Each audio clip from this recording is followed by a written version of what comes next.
Man, we're about ready to level.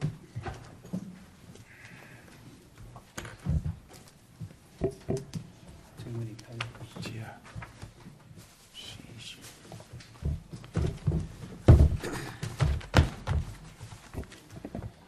Miss City Secretary, you got everything ready on your side? Okay, welcome to today's council meeting. I'd like to welcome you all here and just tell you we appreciate you coming and participating here today. We're going to go ahead and officially call ourselves to order and in session. If you guys all would, we're going to stand for the invocation. We have Bill Gim coming here to lead us, and then we'll do the pledges. Mr. Gim, if you'll come forward.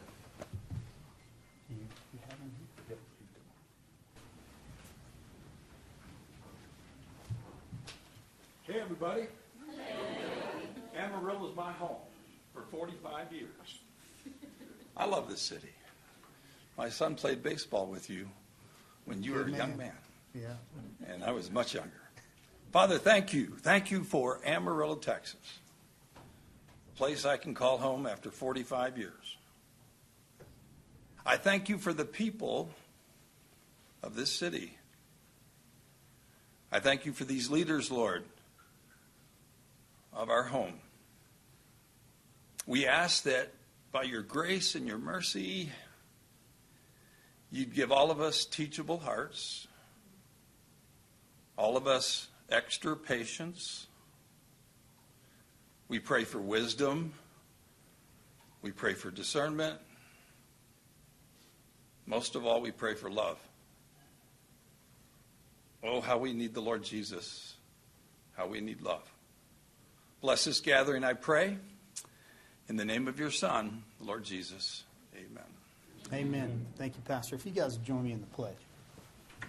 I pledge allegiance to the flag of the United States of America and to the republic for which it stands, one nation, under God, indivisible, with liberty and justice for all. We'll do the Texas flag as well. Honor the Texas flag. I pledge allegiance to thee, Texas, one state, under God, one and indivisible. Please be seated. Thank y'all.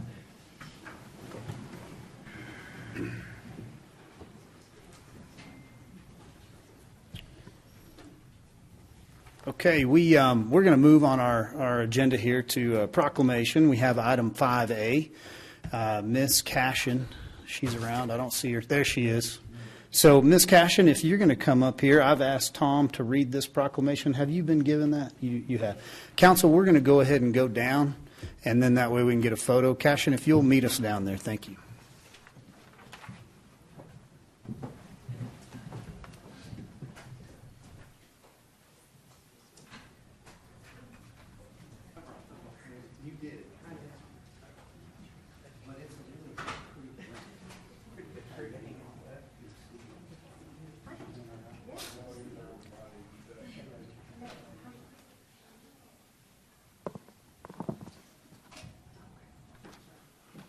Let me read the proclamation. City of Amarillo, Texas, City Council proclamation. Whereas travel and tourism provide significant cultural benefits for the City of Amarillo economy, and whereas meetings, events, leisure, and travel for sports events and key components to Amarillo's economy, and whereas many Amarillo hospitality and tourism businesses are made up of women-owned or minority-owned small business and are part of the foundation that make Amarillo unique and memorable travel destination.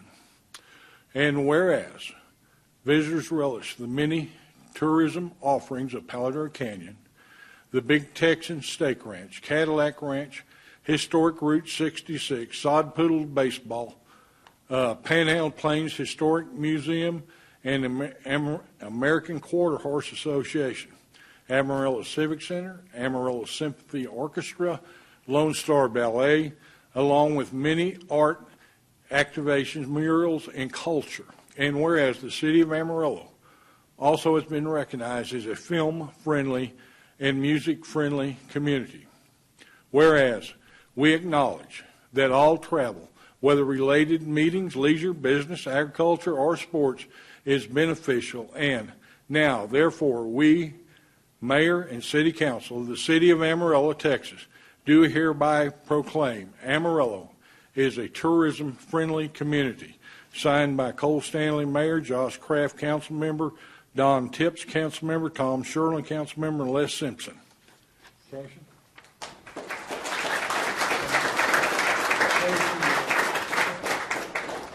I don't have a lot to say except for we've always considered ourselves tourism friendly. This is a new designation that the state offers this year, so we went straight into planning to get it for us. We think that we're very hospitable with our visitors and love what we do. We've had the film designation for many, many years and got our music designation last year. So it's just another logo that we can tout and put on our website and brag about a little bit as we talk about Amarillo.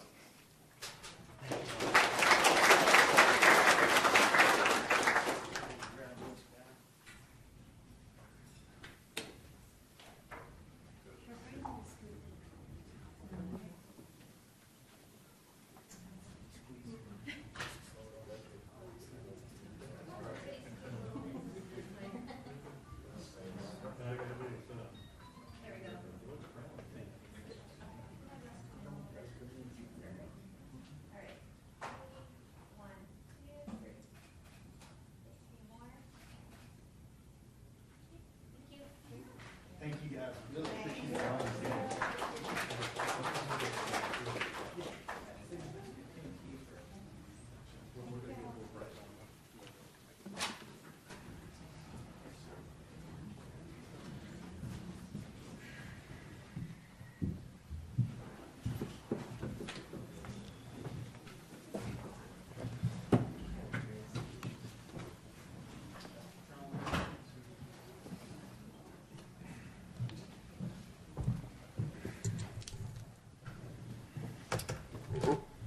Hey, thank you guys for letting us do that.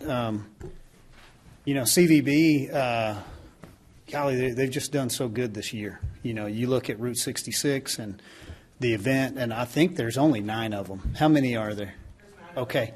There's 50 people working out there on that event day, I swear. And that's at the end of the week after they've worked all week to host. And so they truly have a gift of hospitality. They're some of the best ambassadors you guys have in Amarillo. So thank you, guys. Thank you. Mm-hmm. Do we have any announcements, Mr. City Manager or Ms. City Secretary? None that I'm aware of. No, Mayor. Okay.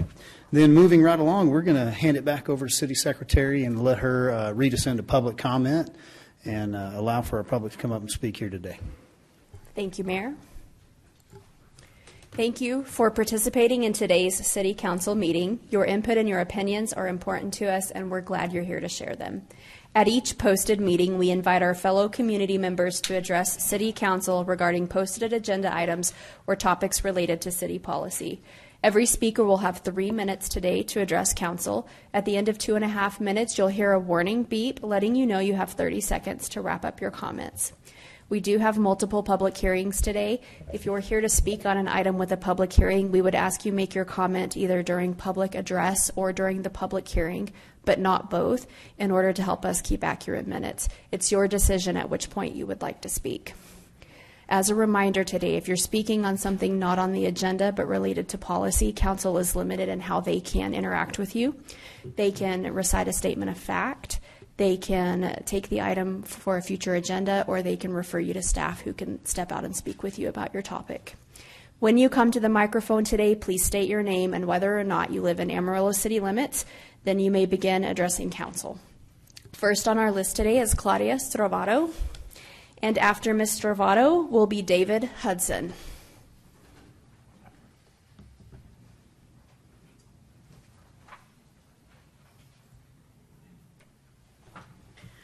Thank you, and I want to commend all of you for the time that you give to your elected position. It's extraordinary and it's appreciated. I want to speak about first the resolution on the sanctuary city, and secondly on the charter amendments. The language on the ballot for the Sanctuary City, so far, all the versions have been unacceptable to most people, pro and con, in that they don't really describe what the resolution does, which is essentially a travel ban and the criminalization of loving friends and families' assistance to a woman with a troubled pregnancy.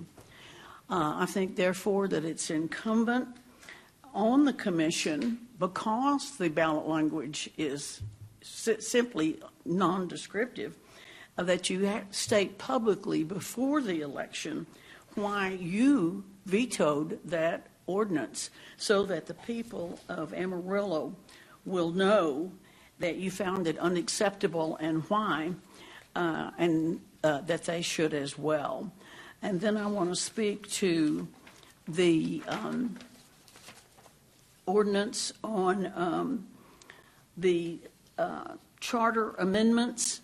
I want to remind us all that our country is a republic that chose a representative form of democracy to govern ourselves, and that means that the people rule. The government belongs to the people, not to a king and not to you. You had a 10-member committee of citizens that you chose. We had very little input on who got chosen, and they made certain recommendations, one of which you have chosen to take off of the ballot, and that had to do with geographic representation.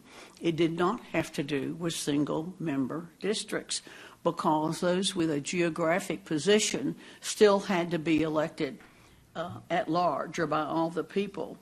By removing that recommendation from the set of recommendations, you've gone against the will of the people, and you've placed your sense of what is a priority or important ahead of the people.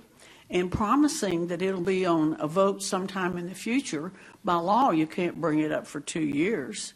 That is sort of a presumptive position, because you could be dead or not even elected. You might not even be here in 2 years. So I think that I want to speak for the people that option should have been left on the ballot for the people to decide, not for you to decide. Ms. Travato, we always appreciate you. Thank you. Next is David Hudson, and after David will be Michael Damron. Good afternoon, Mr. Mayor, council members. It's good to see you again. I'm David Hudson, and I'm a 40-year resident of Amarillo, and I hope I'm still here in 2 years, okay? I'm here on item 10E, the charter amendments. And in particular, I'm in opposition of going from 4 to 6. And the reason is it's a math issue of leading towards single-member districts. So far, Amarillo has prevailed on having, all of your slots through, elected citywide. But once we go to 6 and somebody starts scrutinizing it, they may be bringing a complaint that instead of having 4 geographic areas, you're going to have 6. And in one of those smaller 6 areas, you may fail a test on minority versus majority, and therefore be slipping into a single-member district allegation and challenge in court. I appreciate why you want to do that. This is a decision of benefits versus risks, and I just feel like this is a risk that we're going to be seeking. If you look at this Amarillo College Board of Regents, they're like 9, and they had to go through this, and they ended up going with cumulative voting. The same way with AISD. And I just think once we go above 4 members plus the mayor, we're going to be slipping into single-member district territory, and we're going to be lighting a fuse today. So today is a major inflection point for the governance of the city of Amarillo. I think once we decide and take this to the population, to the citizens of Amarillo in November, and if it does pass then, we may have actually lit a fuse that we can't put out. and we'll be heading towards single-member districts. You've heard from me before why I oppose single-member districts. I think it just creates more infighting. You can see that in other cities. Lubbock is, for example, you get back scratching, you get people advocating for more projects in their district, and they'll negotiate for more projects, so you get pork barrel spending, and that's why ultimately why I oppose it. I do think going to 4-year terms is a great idea, and staggering those is a great idea. So what I recommend is you do not go to 6 members today, but you do go with the 4-year terms, with staggered terms. And when I look at the ordinance in the actual language, it talks about for the ballots for the election, it refers back to the ordinance and talking about staggered, and I don't see that staggered language in the ordinance itself, so you may want to take a look at that. And that's all I have. Thank you very much. Thank you, sir. Thank you. Michael Damron, and after Michael, Walter Wolfram Jr. My name again is Michael Patrick Damron, and I reside in Sayre, Oklahoma. It is about the East Ridge Lanes Bowling Alley sign. I want this committee to know that I'm more than qualified. I'm sure my health will hold out for a couple of years. And if I had my way, if I had 12 projects going right now, 12, I would donate this sign to the good city of Amarillo. So I'm here basically for expedience. I have a new phone number, and I'll answer 90% of the time, if not 99% of the time. And I'm still interested just for a little bit of prestige. But again, I would do that for the city, good city of Amarillo. It's been good to me. And because of COVID, things got a little complicated in life, as each and every one of you know. And I'm going to close by saying, I did read from a law guru who democracy only has but one problem, and one problem alone, and that is the foolishness of our fellow American citizens. God bless each and every one of you, and thank you oh so much. Thanks, sir. Thank you. Walter Wolfram Jr.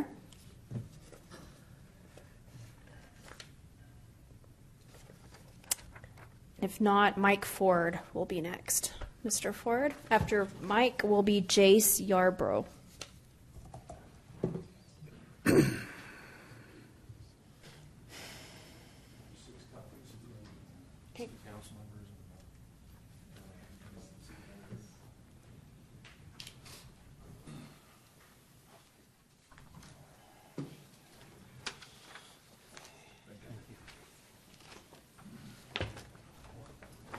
If I could just, before my time starts, just explain what you've been given. One of the first page is the excerpts from the agenda, showing the agenda items of today, July 23rd.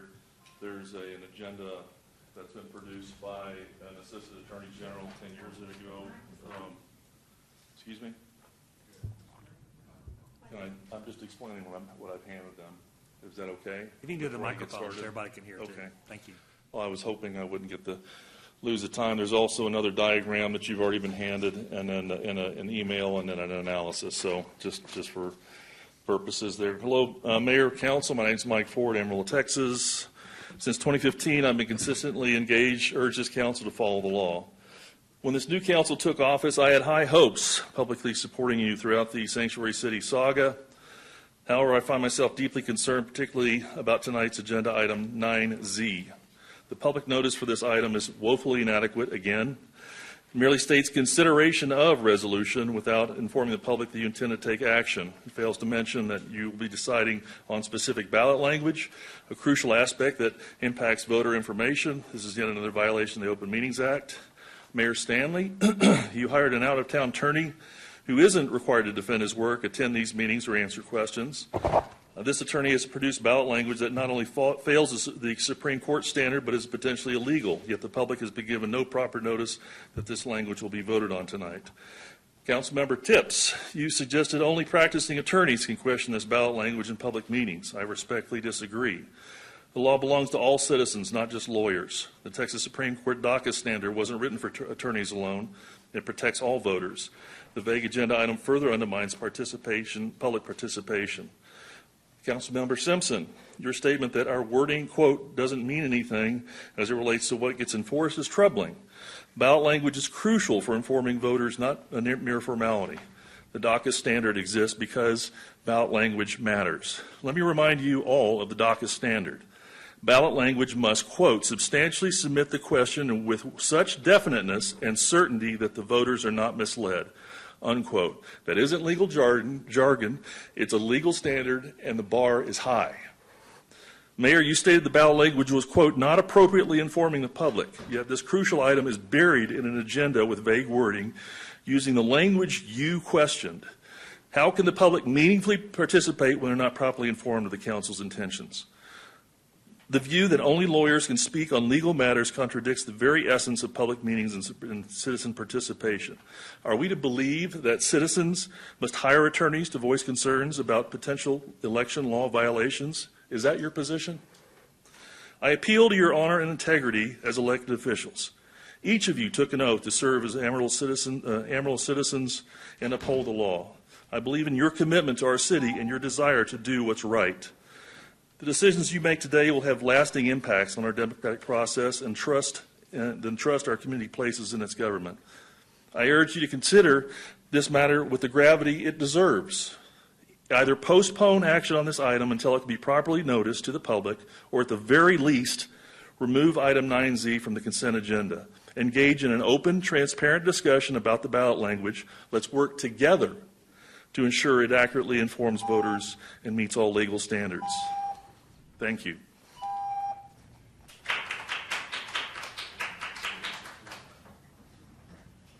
Jace Yarbrough, and after Jace will be Mark Lee Dixon. Good afternoon, Mr. Mayor, members of the council. My name is Jace Yarbrough. I am not a resident of the city of Amarillo. I am an attorney, practicing attorney here in the state of Texas. My law partner and I fight for conservative causes and clients in the courts. And sometimes we make the news around the state and we represent some folks and a lot of money's on the line. But we also do a lot for those who are fighting for our conservative Christian values. And I'm here today on behalf of one of those clients.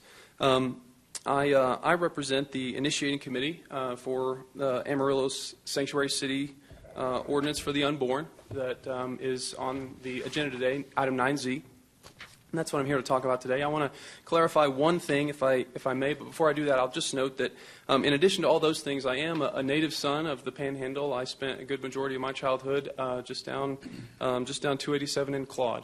So very much familiar and share the values of the folks in this part of the world, and grateful for my upbringing. Today, I urge the council to amend the draft ballot language to accurately describe the proposed ordinance. The current draft ballot language describes the ordinance as, quote, establishing a criminal offense. This statement is incorrect. The ordinance specifically, explicitly, and intentionally does not establish a criminal offense. This is clear from the ordinance's text and structure. If allowed to appear on the ballot, this inaccurate text will open the city to legal liability regardless of the outcome of the November election. Now, as to the text, the proposed ordinance explicitly prohibits state officials from enforcing it, either directly or indirectly, and this is Section 8-6-6C.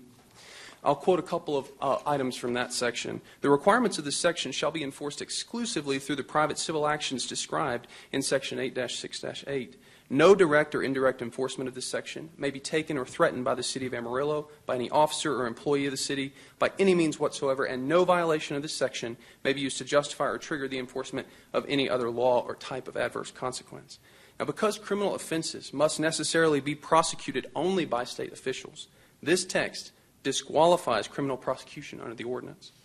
As to the ordinance's structure, in addition to explicitly disavowing public enforcement in its text, the structure of the proposed ordinance enforcement mechanism also makes clear that it creates no criminal offense.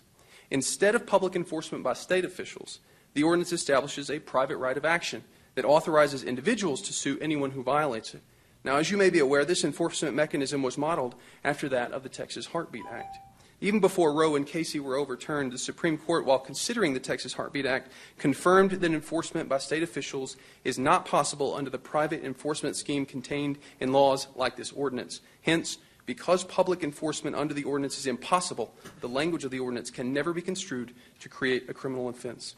And though I don't know each of you as members of the council, I hope I'm not being presumptuous when I say that I have no doubt that you, like me, share the Christ-centered, unapologetically pro-life convictions of this community. And in the dark and confused times in which we live, it's incumbent on folks like us to stand for our values. And so I urge the council to stand for life by ensuring that the proposed ordinance is correctly described through the language that will be included on the November ballot and avoid unnecessary and costly litigation. Thank you. Thank you, sir. Thank you, sir. Mark Lee Dixon.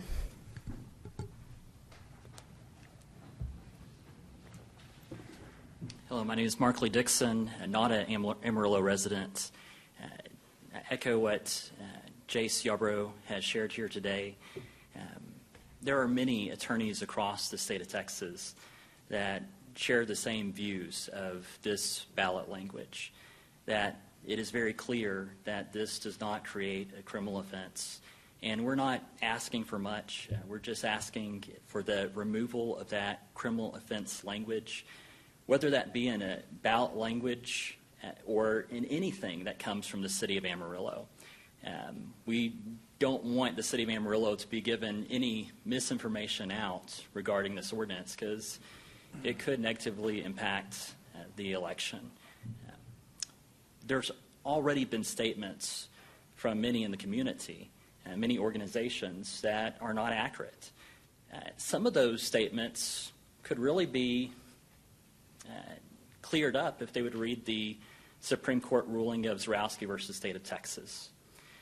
This is something that we do intend to fully educate people on throughout the coming months, and we just want to make sure that we don't have to fight any kind of statements coming from the city. Thank you guys so much. Thank you.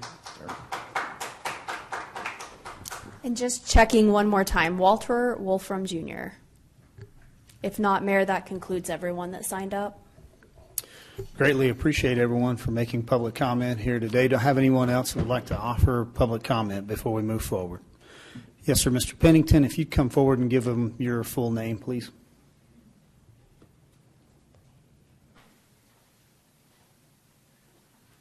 I'm Russ Pennington. I am a resident of Amarillo. Grew up in Colorado, but married an Amarillo girl. So that's how I got here. Thank you for the opportunity. I just wanted to quickly just share some thoughts with you. First of all, I'd like to thank you for the difficult work that you do. You work long hours for little gain, and I believe that all of you want the best for our city, so thank you. I'm here as a pro-life citizen. I'm for making Amarillo a sanctuary city. I'm not on the committee who filed this petition, and I'm not speaking on their behalf. I believe that all of you are for saving the lives of the unborn in our city. As a pro-life citizen, I would personally like to ask for your forgiveness and apologize for any ways that we have made this process more difficult than it should be. I'd also like to ask for forgiveness and apologize to the members of ARFA. I don't want to be deceptive or misunderstood. I do not believe that calling abortion reproductive freedom makes it any less of a crime against humanity. However, those of us on the pro-life side have not always treated you with the dignity and respect that you deserve. If we care about the lives and the dignity of the unborn, we should also care about those who are living, even if we do not agree with their views. Please forgive us when we have not treated you as a person created in the image of God. I want you to know that we've been praying for you, and we're asking God to bless you. I believe one day we will look back at abortion as we now do at slavery. No one here would say that slavery was not a crime against humanity. However, in the time of the Civil War, many who called themselves Christians stood on both sides of this issue. My prayer is that when our grandchildren read about the history of the overturning of abortion, they will find that Amarillo stood on the right side of this issue.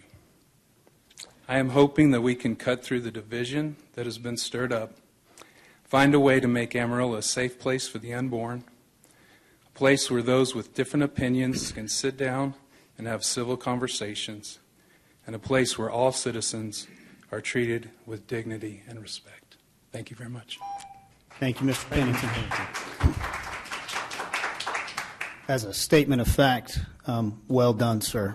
Thank you for your comments today. Ma'am, in the back, if you wouldn't mind coming forward.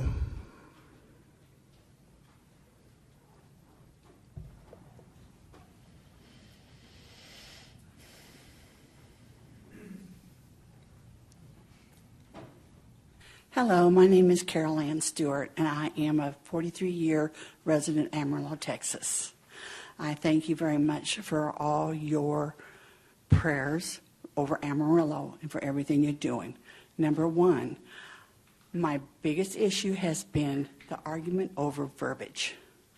And I was out of town the day that you guys voted, which I thought it was going to be the following week. The verbiage is very important.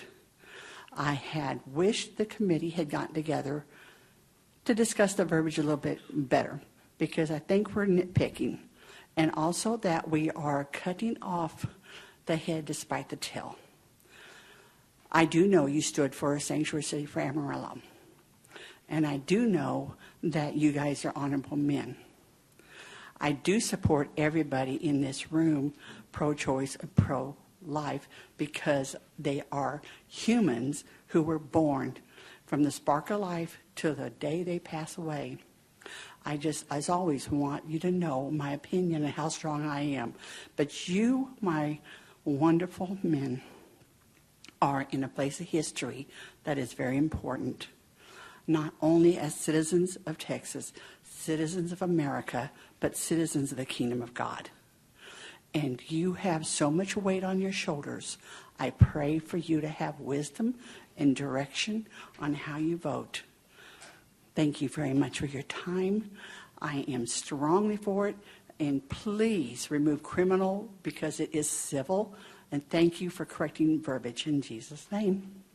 Amen. Amen. Okay, Mr. Skank, I believe I saw you raise your hand next. We'll need your full name and complete address, please, sir. And phone number. And phone number. James Joseph Shinek. Kidding.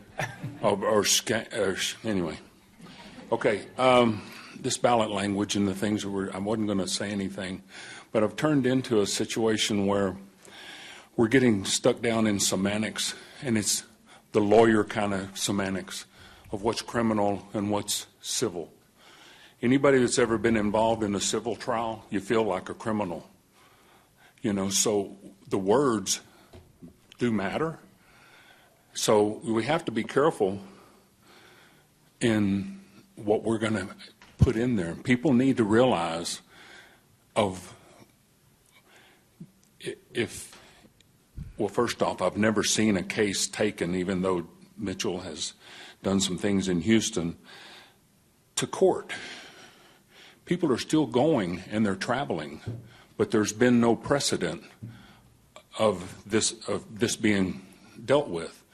So whether it actually moves into the civil court or not, how it moves there, those people will be raked over the coals by those who choose to admonish them, to take civil action against them, to sue them. One of the things that I believe in, because I am pro-life, but I'm also pro-freedom, and I'm also pro-love and compassion. Much like we heard from the medical board, Dr. Urban, saying, where's the love in this? We need to help these people. Those people are going to run and hide that are in those predicaments. That's not what we want. We want them to seek. And if they choose that, that's the freedom we live under right now. And you can't take that away from them. Thank you. Thank you, James. Yes, ma'am. I see your hand in the back, if you wouldn't mind coming forward.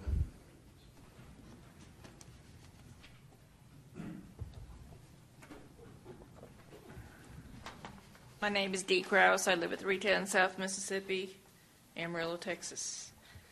I think I might have the wrong date, but I don't know. I don't have any rescue people here, so I guess I'm the only one. I am with rescue, and we have been saving a lot of dogs and animals around the area. And I hope the clean out the shelter works really good. But in a matter of time, one day, by the time you get all the animals in there, you're still back up to full capacity in the shelter. We do in rescue, I work with a lot of rescues, so we do help the animal control people. I go out and scan animals. If they are microchipped, I take them home, I get a hold of the owners and reunite the dogs with the owners, trying to help the animal control people so that they can go out and do what they really need to do. We do have a lot of strays in the area. We do need to get them neutered and straight, so they don't get pregnant, whether it be a cat or a dog. There are so many out there. I mean, it's unbelievable. So in adoptions, we go ahead and we charge money for adoptions, but the dogs are spayed, updated on their shots, microchipped, everything when they go out that adoption place. So basically, I'm just letting you know, I know I have the wrong date, but I just wanted to let you know that we are out there 24 hours a day trying to save all these animals so that other people can do other things with their life. Rescues do not have that. We have a lady by the name of Dana G that works 24 hours a day, 7 days a week. She's out there trapping dogs when we can't get them. We're out there putting them in our life, in our home, because there's nowhere to put them. If we send them to the shelter, it's not good.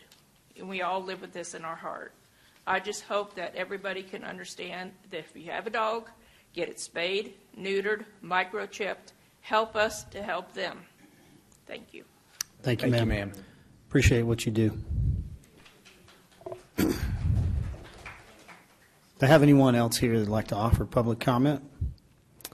Okay, we are going to move forward with our meeting.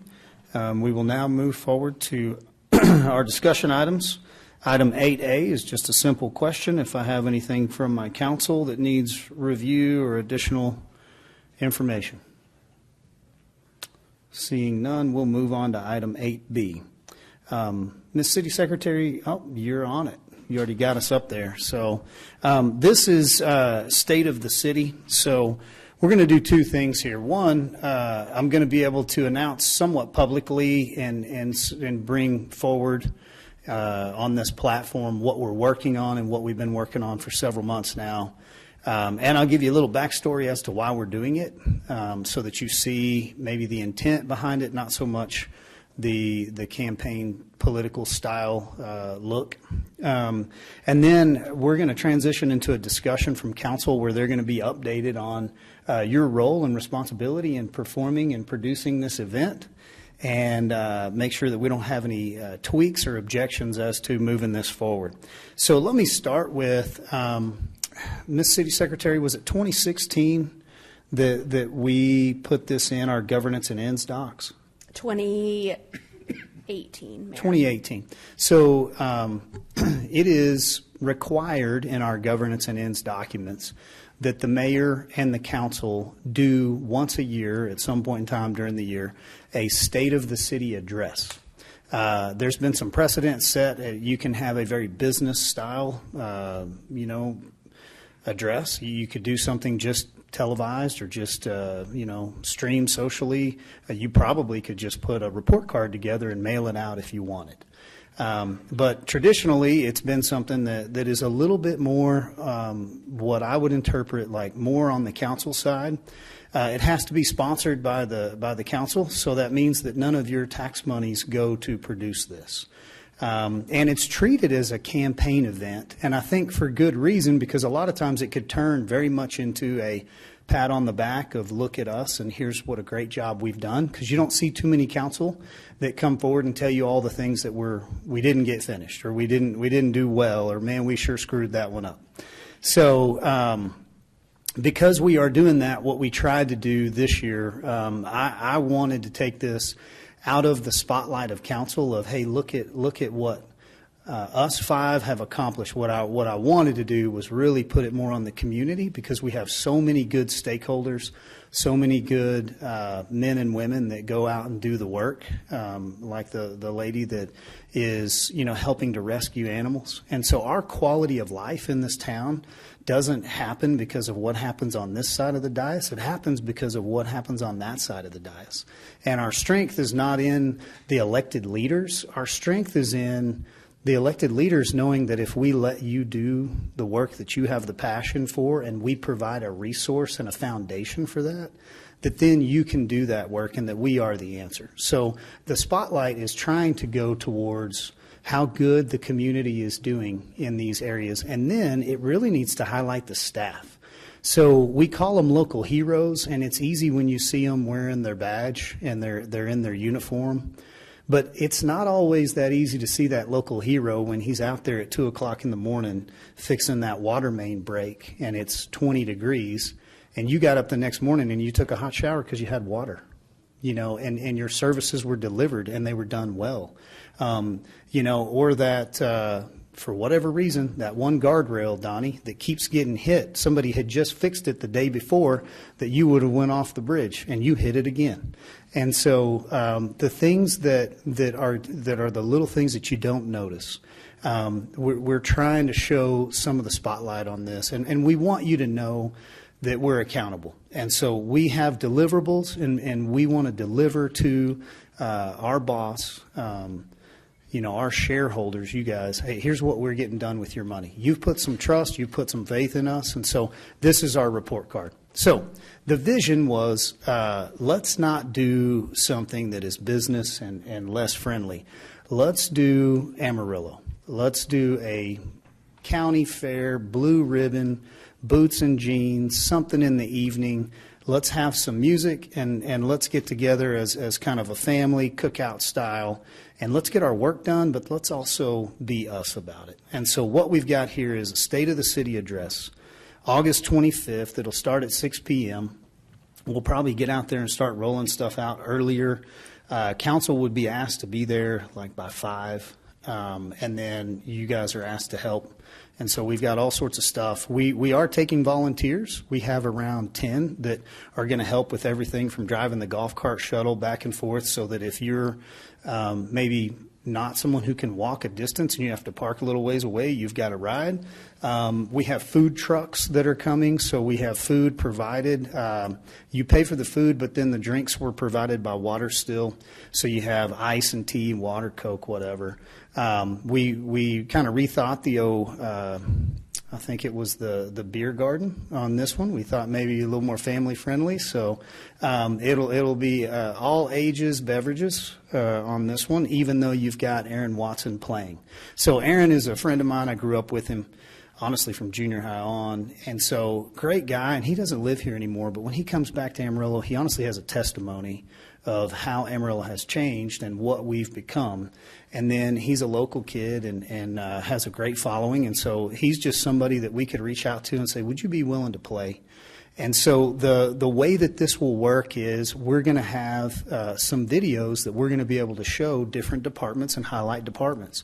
We want you to see the firefighters training and in action. We want you to see our police officers. We want you to see, our streets department, our parks and rec, everything that goes on in community development, Transformation Park, Outdoor Amarillo, you name it. We've got these stakeholders and nonprofit volunteers that are just like us that are coming out to say, hey, we want to show you what we're getting done here.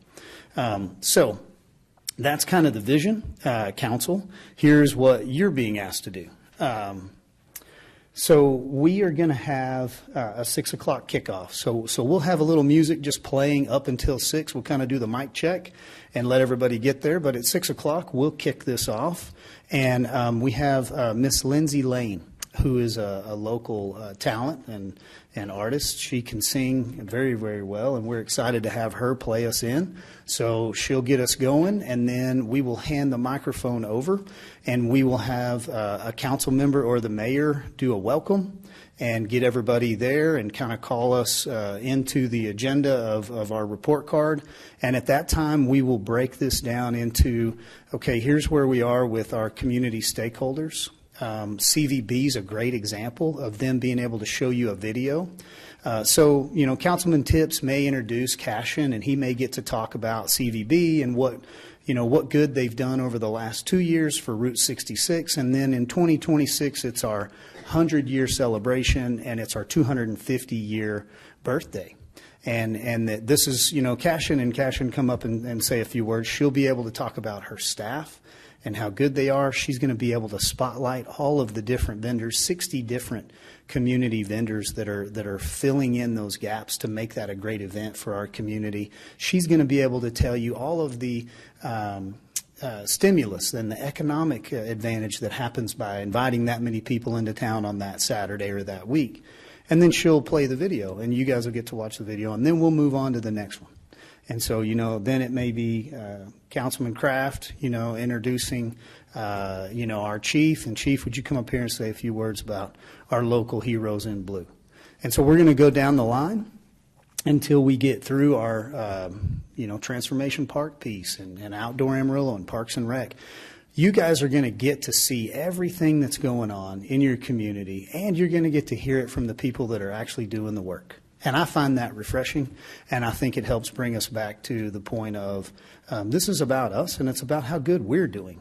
It's not about a certain person, or it's not about an agenda, and it's definitely not a political campaign piece. It's not the right setting for that. Then Aaron Watson will get up, and he will play for about 30 minutes. I've asked him to speak. He has a good testimony, and he can speak well, and I want him to talk a little bit about what Amarillo means to him and how good this town was to grow up in and what it does for him. And then, against better advisement, I have requested that we would all get out there and sing Amarillo by Morning. And so he said he would do it. And so I know it's cheesy. I don't care. We're going to do it. And so we're going to sing ourselves out of the State of the City address with Amarillo by Morning, and then we're going to tell y'all to have a great night. And that will be our State of the City address. So if you would look, Council, you're seeing our logo. We have a design team that's come up with all this. We hadn't used any city resources. We don't have the city's logo on any of this. We have our venue, we have food, we have drinks. We've thought about the Royal Thrones and having some nice restrooms over there. We've got 10 food trucks so everybody can get something to eat, not have to stand in a really long line. We've got 1,000 chairs over there. We don't know how many people are going to come. I don't know if we'll have 500 people show up or 2,500 people show up. It's a free concert. You're not paying to get into this, and normally you'd pay $30, $40 to go watch Aaron. So something that he's just gifting. So we hope we'll have a couple thousand people. Man, we could have 4,000 or 5,000 and not be overcrowded, honestly. Be standing room only at that point. But we hope all of Amarillo hears this and comes out to see what kind of leadership you have in this town. And I truly mean that. So this is kind of the vision. You guys are going to be asked to get up, give a little speech. One of you may give a closing. And then hopefully by like 9:30, we will all be done. And not a lot of cleanup, a little trash to throw away. So do I have any questions from council on kind of how I'm casting this out and where we're at in the process? Or specifically, do I have anything that you're concerned with and I have forgotten and we need to remember over the next 2 weeks before we launch this guy? Nope. Okay, that's more concerning. So, unfortunately, we all work under this Open Meetings Act thing, and so there's just no way to actually communicate with your council unless you're in public when you're all together. And you only get like one guy, and so the guy that was going to be the hardest on me for this was going to be Les. And so I told Les, hey, will you look over my shoulder? Will you look at all this? I wouldn't mind having an editor make sure that I didn't leave off the date, of like, yeah, it's a great logo, but like we don't know when it is. And so he knows a little bit more, but this is not my gift, and it's not really where I like to operate. But I'm doing my best to try to get something for you guys to come to and keep it boots and jeans, but also make it professional so you can see the leadership and the quality of the people that you have that serve you in this town. And so if you get that impartation at the end of all this, then we've done a good job. So that's easy if you guys don't want to correct or change anything. And then council show up, and I'll tell you what you're doing when you get there.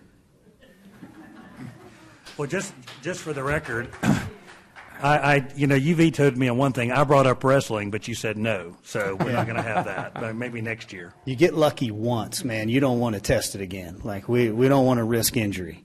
So plus you gotta save something for the encore next Route 66.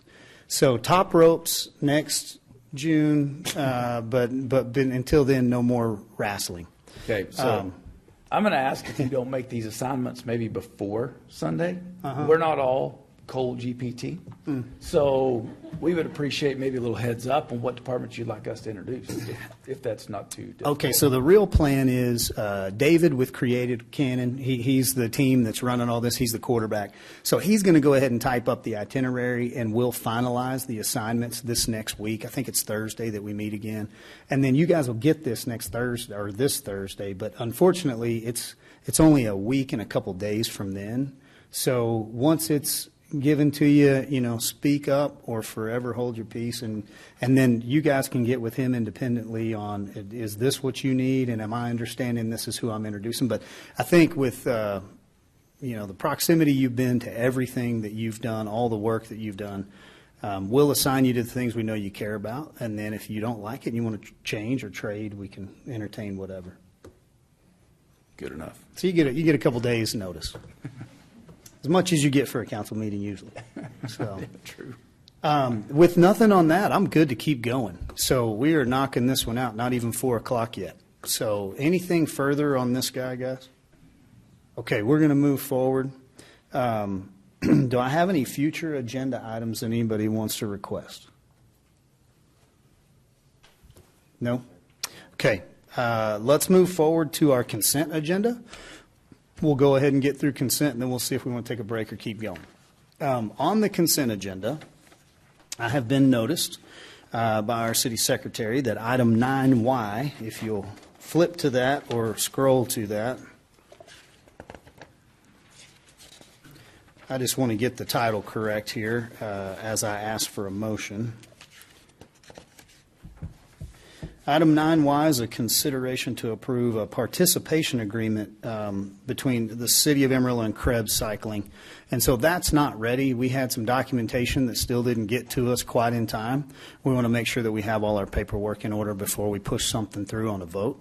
So I'm going to ask that someone would pull item 9Y so that we take no action on that, and we'll bring it back to the following meeting.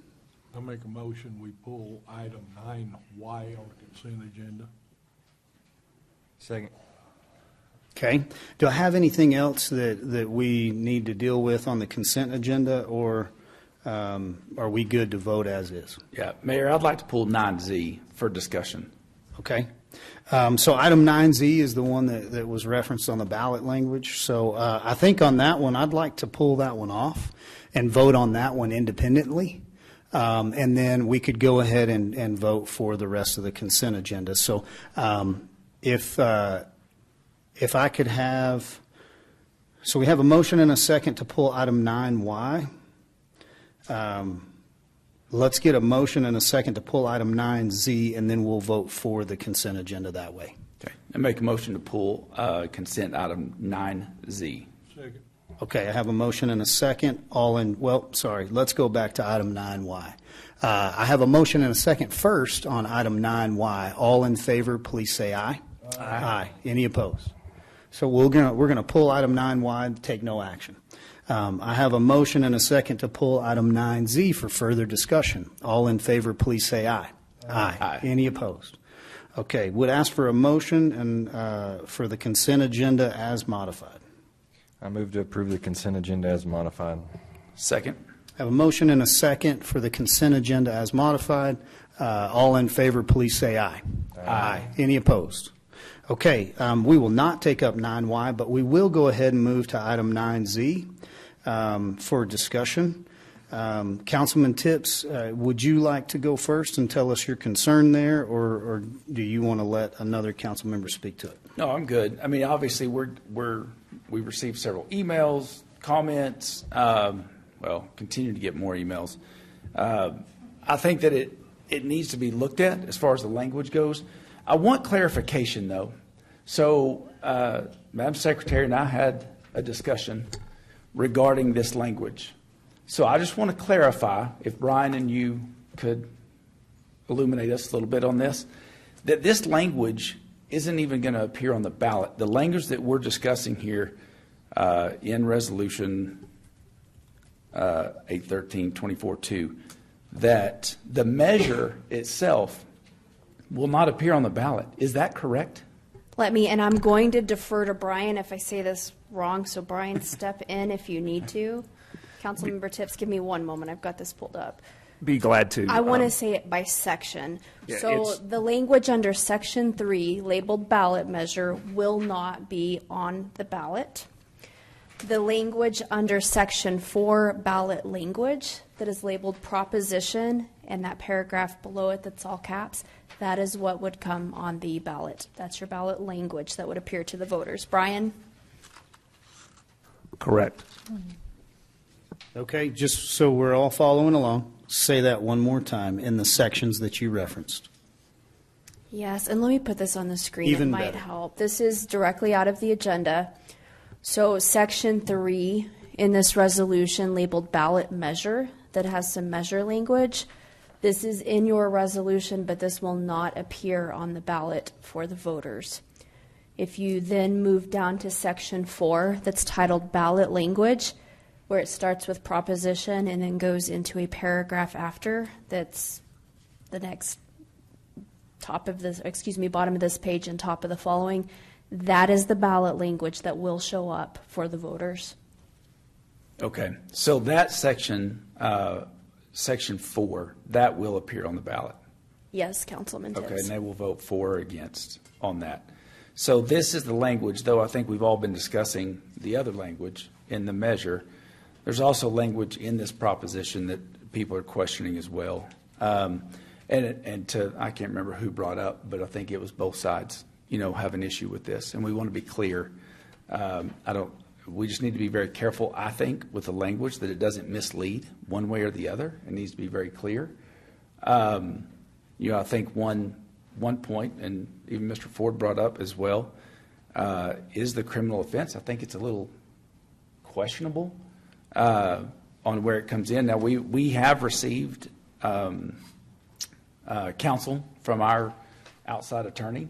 I think the last communication we received was it could go either way, because he gave an opinion saying that he felt like the criminal needed to be in here because it referenced an accomplice and the penal code and things like that. He felt like it needed to say criminal.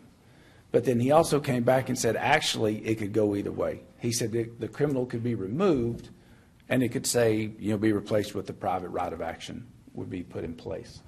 So I don't know. Again, I think we were all under the premise that, this was a private right of action, not a criminal offense. Even to Mr. Skank's point, regardless of what it is, the ordinance needs to be discussed properly and tell what it is within as little words as possible, which is very difficult. But I think that needs to be discussed, whether that criminal offense stays in or replaced with private right of action. Okay. I saw. Yes, sir. Tom, you go next, and then we'll come back to Kraft. My question is, Don, I agree with you, sort of. And here's where I'm going to go with it. If you look at that ordinance that was given to us by the initiating committee, it has unlawful in it 10 times. And if it's unlawful, that's criminal. If you say something is a law, or if it's unlawful, you're breaking the law, correct? So if it's stated 10 times in their ordinance that it's unlawful, I think the word criminal needs to be in there.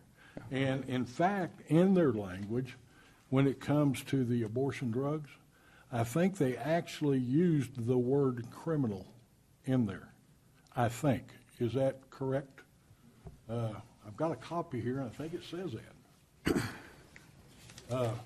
This is a discussion between us right now. Brian, can you weigh in on that? On You want me to unlawful suggest language? Well, unlawful and criminal. Let's start there. They can be the same thing. Could be the same thing. Yes.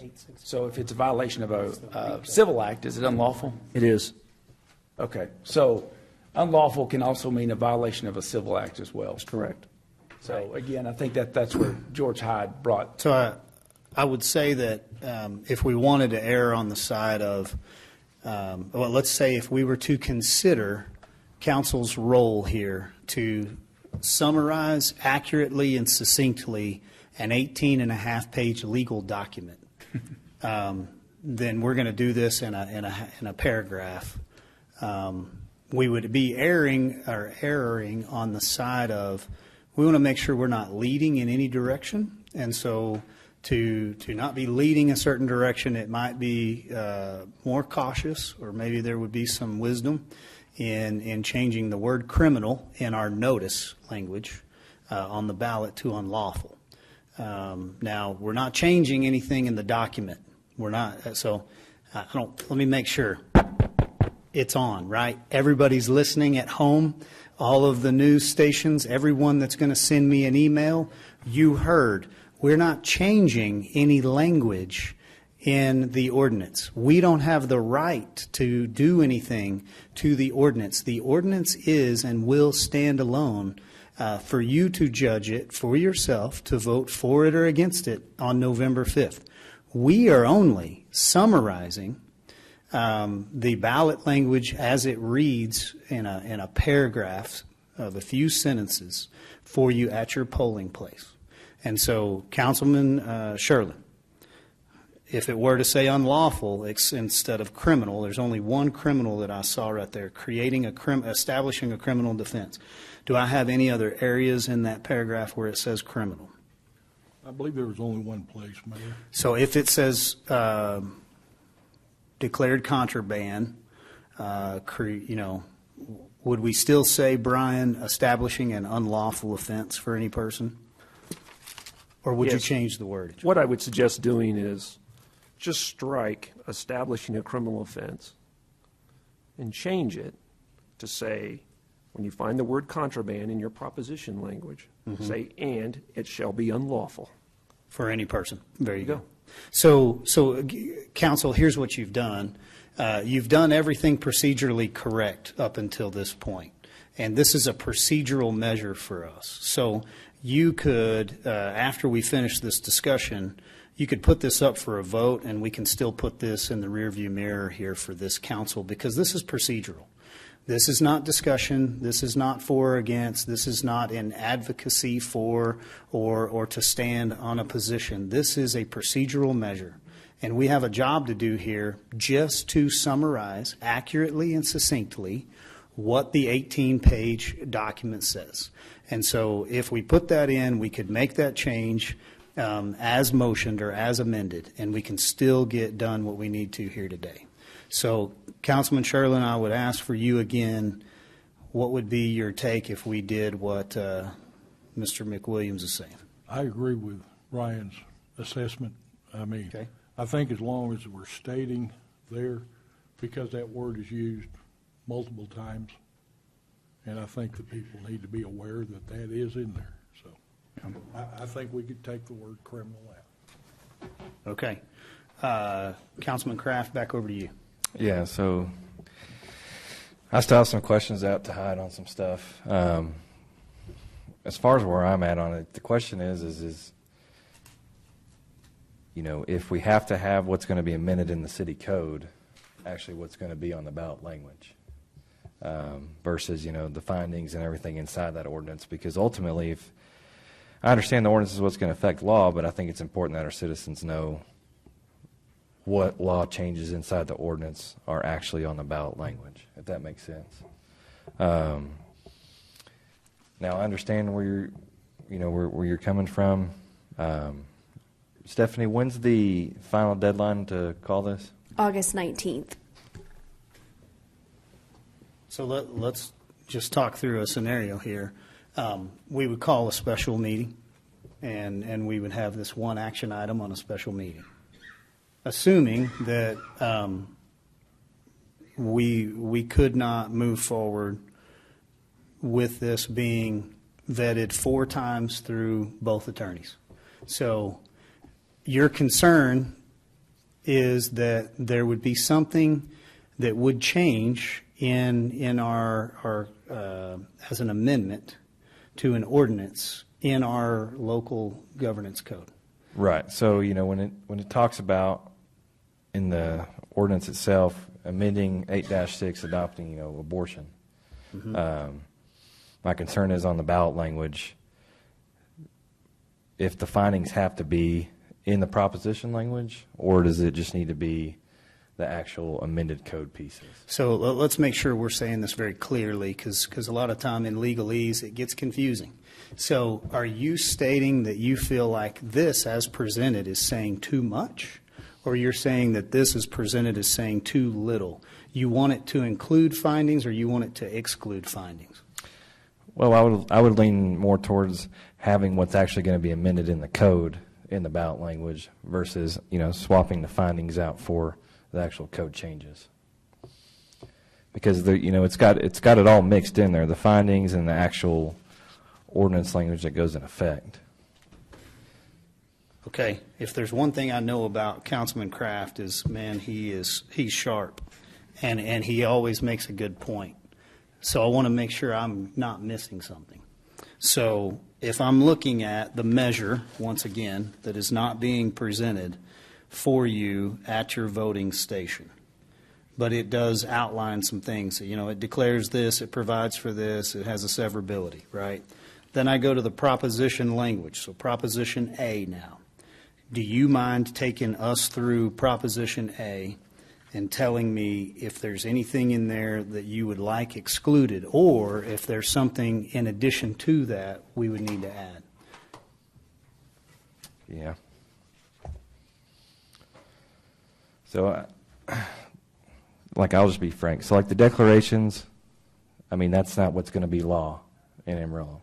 What's going to be law in Amarillo is Chapter 8-6 under Section C inside the Sanctuary City Ordinance of Amendments to City Code. So, my question to George Hyde is is why are we not just doing 8-6 abortion on the ballot language instead of, the findings and everything else? So you would actually have it say less on this Proposition A language? Well, I can't give you an answer because I don't have an answer from Hyde. Right, I understand. Okay, so Brian, would you weigh in on your side? Because I know you've discussed it with Mr. Hyde several times. So based on that concern, could you put us back in a box of parameters of kind of how much latitude we have, and then what we have to fulfill and what we should be concerned with?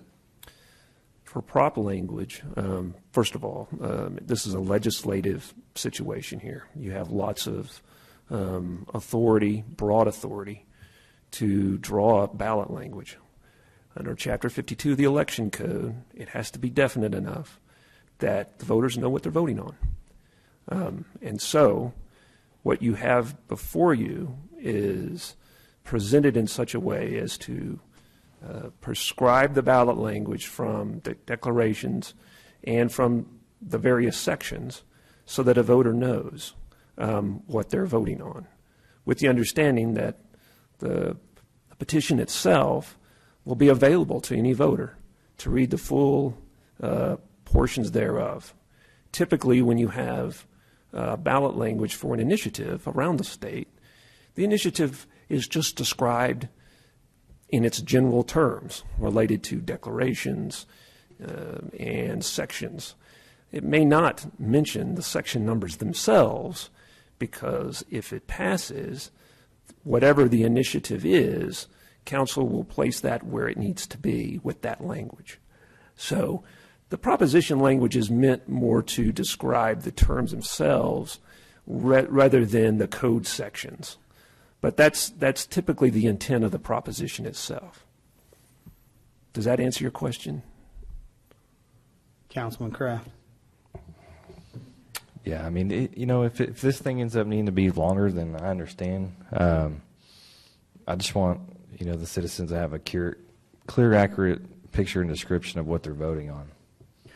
So, like I said, if there doesn't want to be a special meeting to call this thing, I would prefer to wait to get feedback from my council on this one. But I think we've talked about this multiple times. We've been through it multiple times, and we could go through it 200 more times before November 5th comes, and we're never going to have a good, concrete answer. I think at some point we got to make a decision and stand with it. We can't go to every meeting and change, and that's what we keep doing. Let me weigh in real quick. So in the way in which you don't know, right, you're assessing risk. So what we don't know is we don't know if this will pass or fail, and then we don't know if this will be challenged. And then if it is challenged, we don't know what a judge would rule. And so, we have a little latitude here to assess a little bit of risk. And let me tell you where my position is on this. I find the risk to be greater on saying too little than saying too much.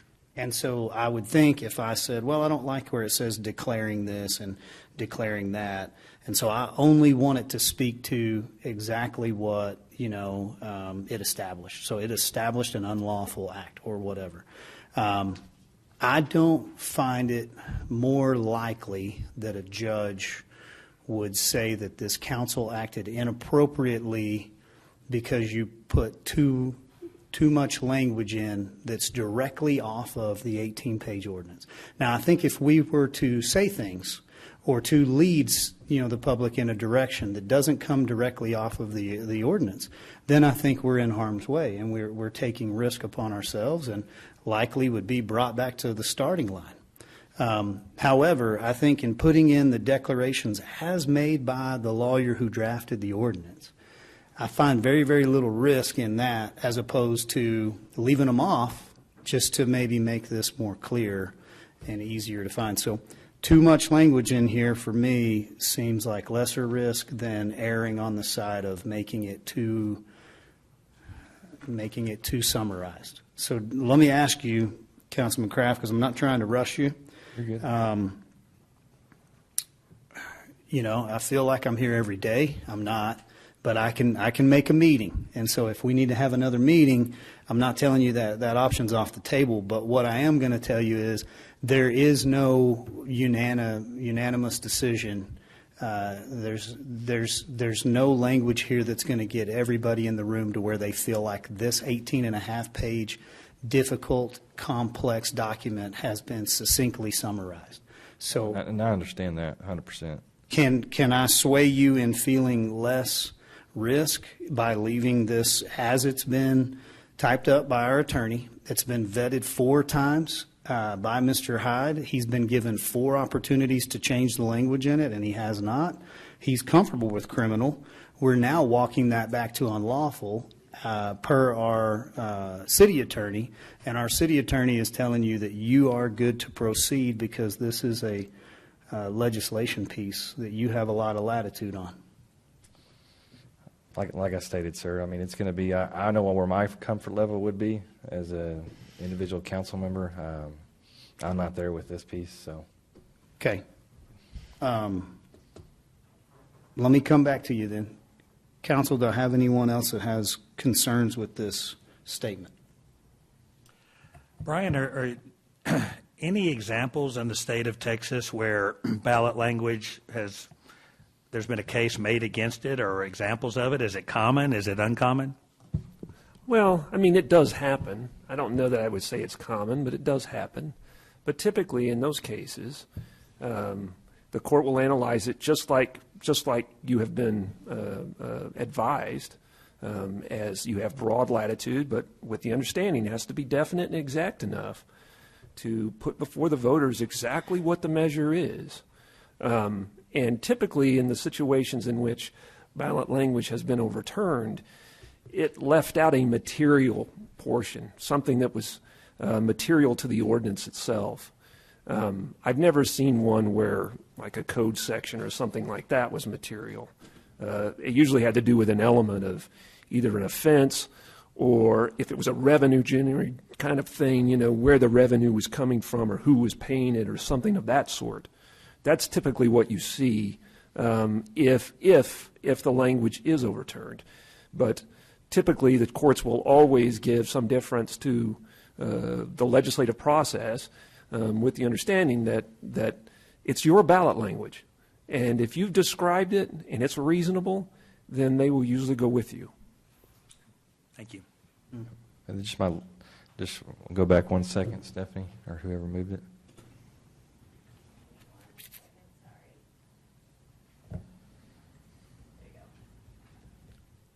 And so back on the criminal offense piece, that changing to unlawful, that would address that, correct?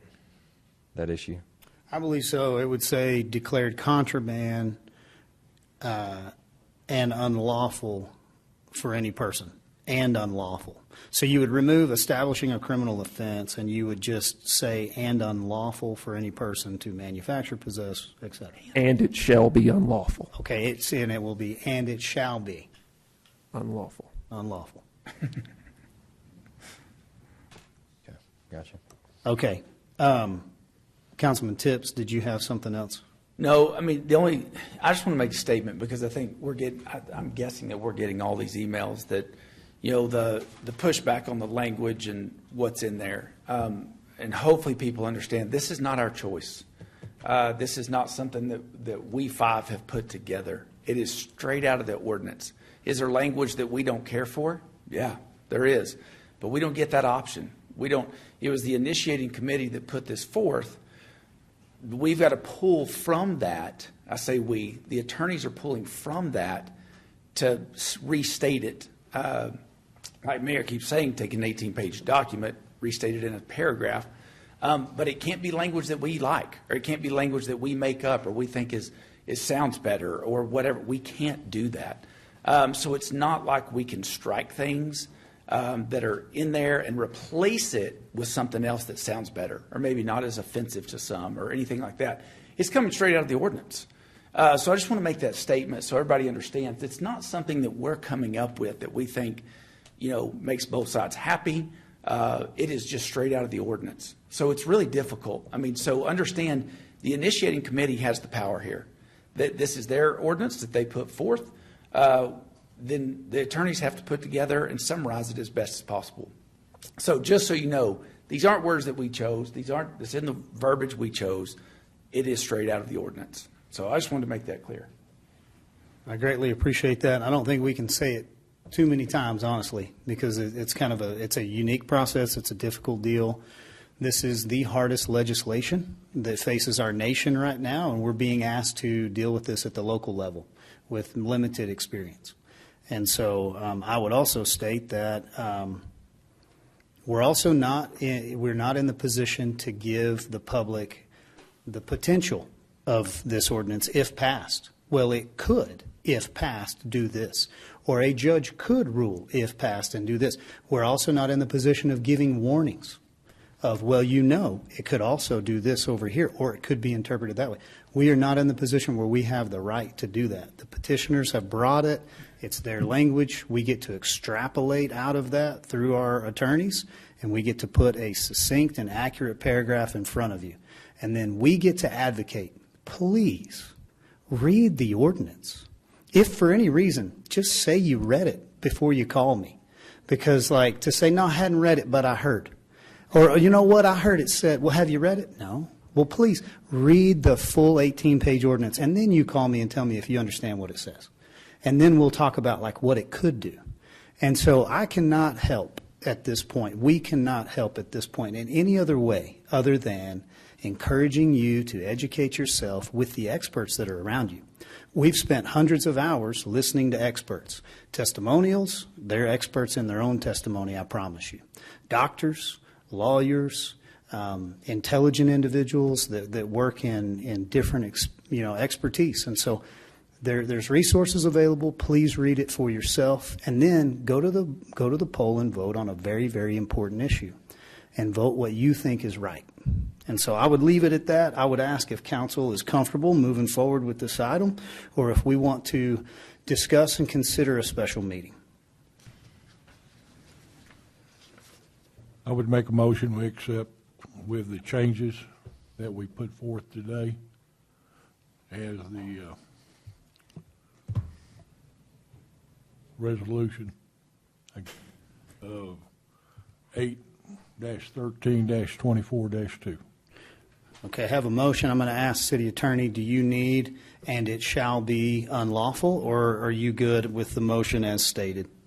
Yeah, I would say that. I So- would say that in the motion. Let me ask you, Councilman, will you revise your motion and just say to be amended to state "and it shall be unlawful" in place of establishing a criminal offense? Proposition to be amended to state shall be Unlawful. And it Unlawful. shall be unlawful.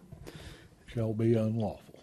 And striking establishing a criminal defense. And or striking, offense. where's this L at? Striking establishing a criminal offense. Thank you. Striking. If I may, if you agree with what the mayor's saying, I just say agree with move what as the mayor stated. said, 100%. So that's the motion. Okay, Ms. City Secretary, do you have my stated motion? Yes, so Mr. Sherlin has moved that this would be adopted with the term establishing a criminal offense struck and the words "and it shall be unlawful" added. Okay, I have a motion. I will second. I have a second. Any further discussion on this guy? All in favor, please say aye. Aye. Any opposed? No. So motion passes on 4-1 vote, and item 9C is done. We are going to go ahead and take a 10-minute recess, which really means 15 minutes. So we'll see you back here shortly.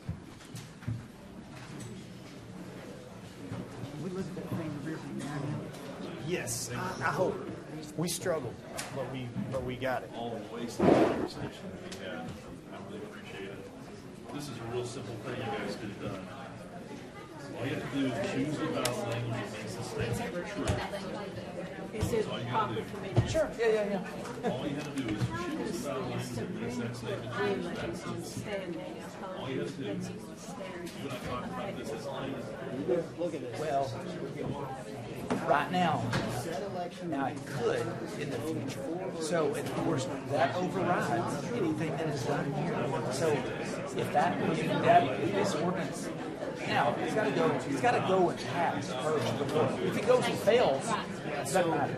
But if it goes and passes, then the ruling is made. You're talking about the one with the standing on the pressed stone.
Call us back to order and into session.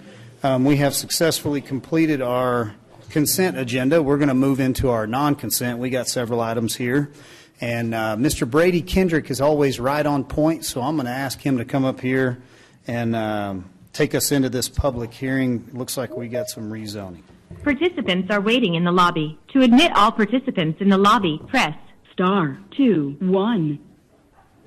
We got people in the lobby's full. Just real quick point of order, we have Baker Tilly on virtually for item 10E, the charter amendment. Election. You mean turn that mic off for now? You can for now if you want to.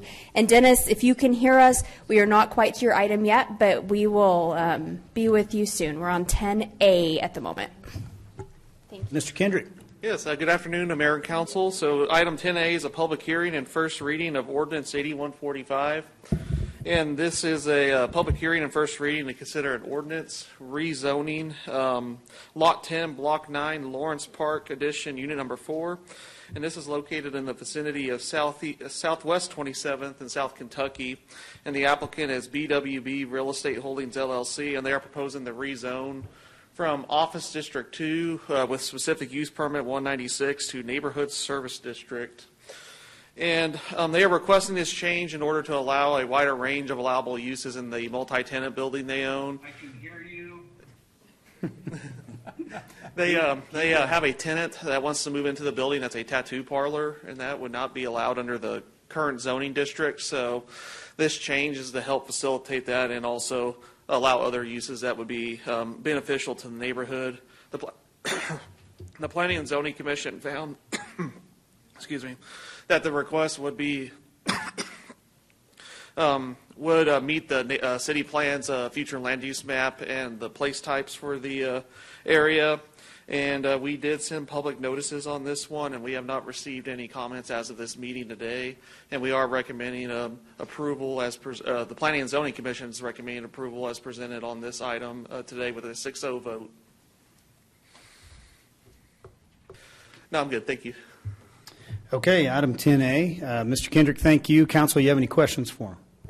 No, sir. Okay. This is a public hearing, so I'll now open a public hearing. Do I have anyone here who would like to speak for or against this item? Seeing no one, we'll close the public hearing, and I'll turn it back over to council. I move to adopt Ordinance 8145 as. Second. Have a motion and a second from Council Place 3. Any further discussion on this?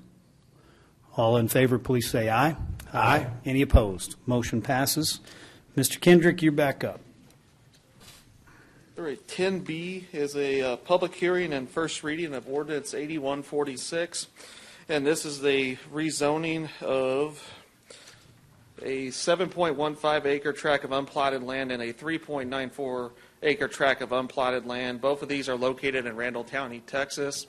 It's Section 3, Block 9 BSNF survey.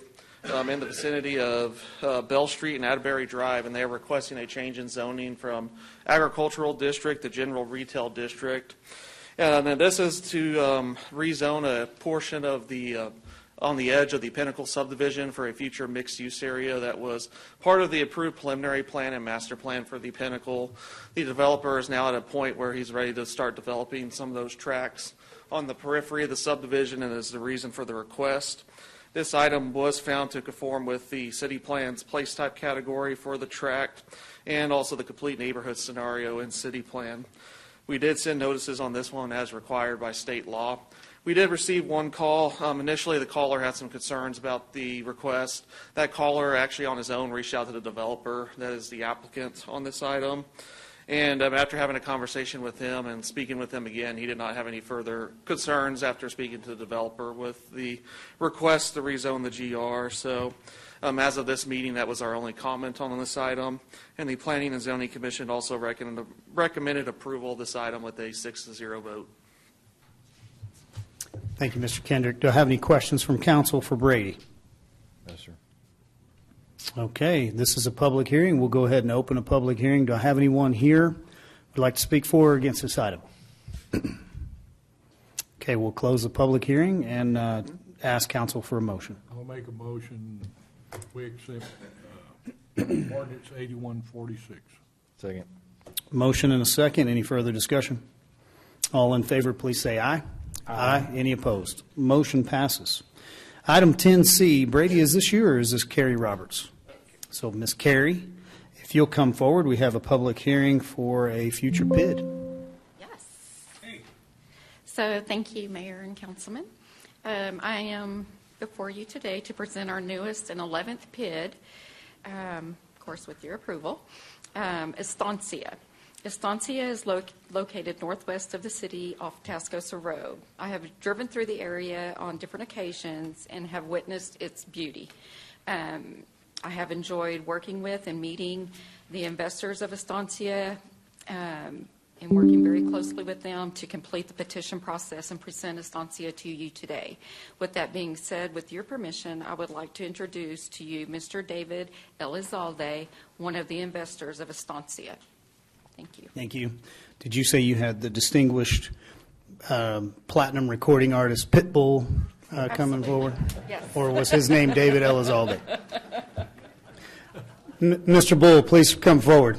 State your name. Yes, sir. David Elizalde, 13680 Roadrunner, Amarillo, Texas.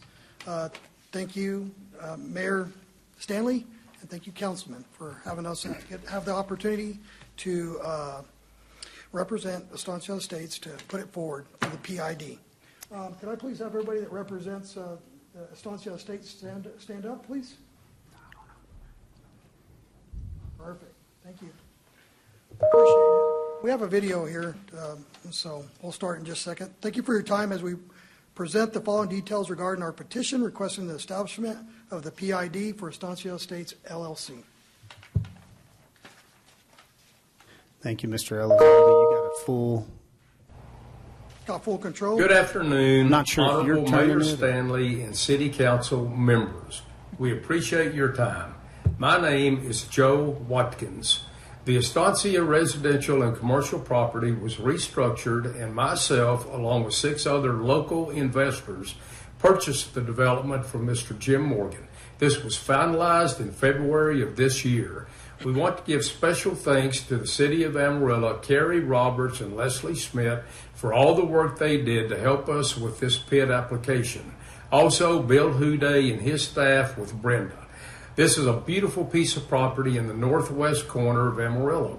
As per city engineers, we have a retention pond that takes water runoff from the developments of Quail Creek, the Rim, West Cliff, and Tascosa Road. This is a main reason for this PID application and to help develop a lake feature that will enhance this area within the city limits. We all appreciate your time and consideration regarding this matter. I apologize for my absence, but I am out of the country. I will now hand this over to our partners, Carrie, Leslie, and Tommy Nilsson, who also helps manage this property. Thanks again. Why Estancia Estates is important to Amarillo. Newest, most unique master plan community within city limits. All resident and commercial lots have a beautiful view of our natural landscape. Daily, visitors drive through the neighborhood. Most evenings, cars parked on the edge of the property to watch the sunset. Truly feels like you are in the country. Amenities. City utilities and service. Amarillo ISD. Amarillo Hospital District proximity. Gorgeous streets. Lake and park area with 3 waterfalls. 2 existing water wells supporting irrigation and lake levels. Oversized lots that vary to suit buyers' needs. Turf maintenance. Mowing, edging, trimming, and application of herbicides as required. Landscape architectural maintenance. Seasonal planting, annual for spring and fall. Comprehensive tree care, fertilization, pruning, and insect disease control. Maintenance of the capital improvements, water wells and waterfalls. Supplies water and electricity as needed. Irrigation maintenance and watering schedules. ground lighting maintenance, special fencing, maintenance and repair in and along entryways, parks, and open spaces. Are there any questions? Any questions for Mr. Elizalde? No, sir, we appreciate you. Thank you, And Council. we appreciate the presentation. Yep, thank you, Mayor. Carrie, do you have anything else you need?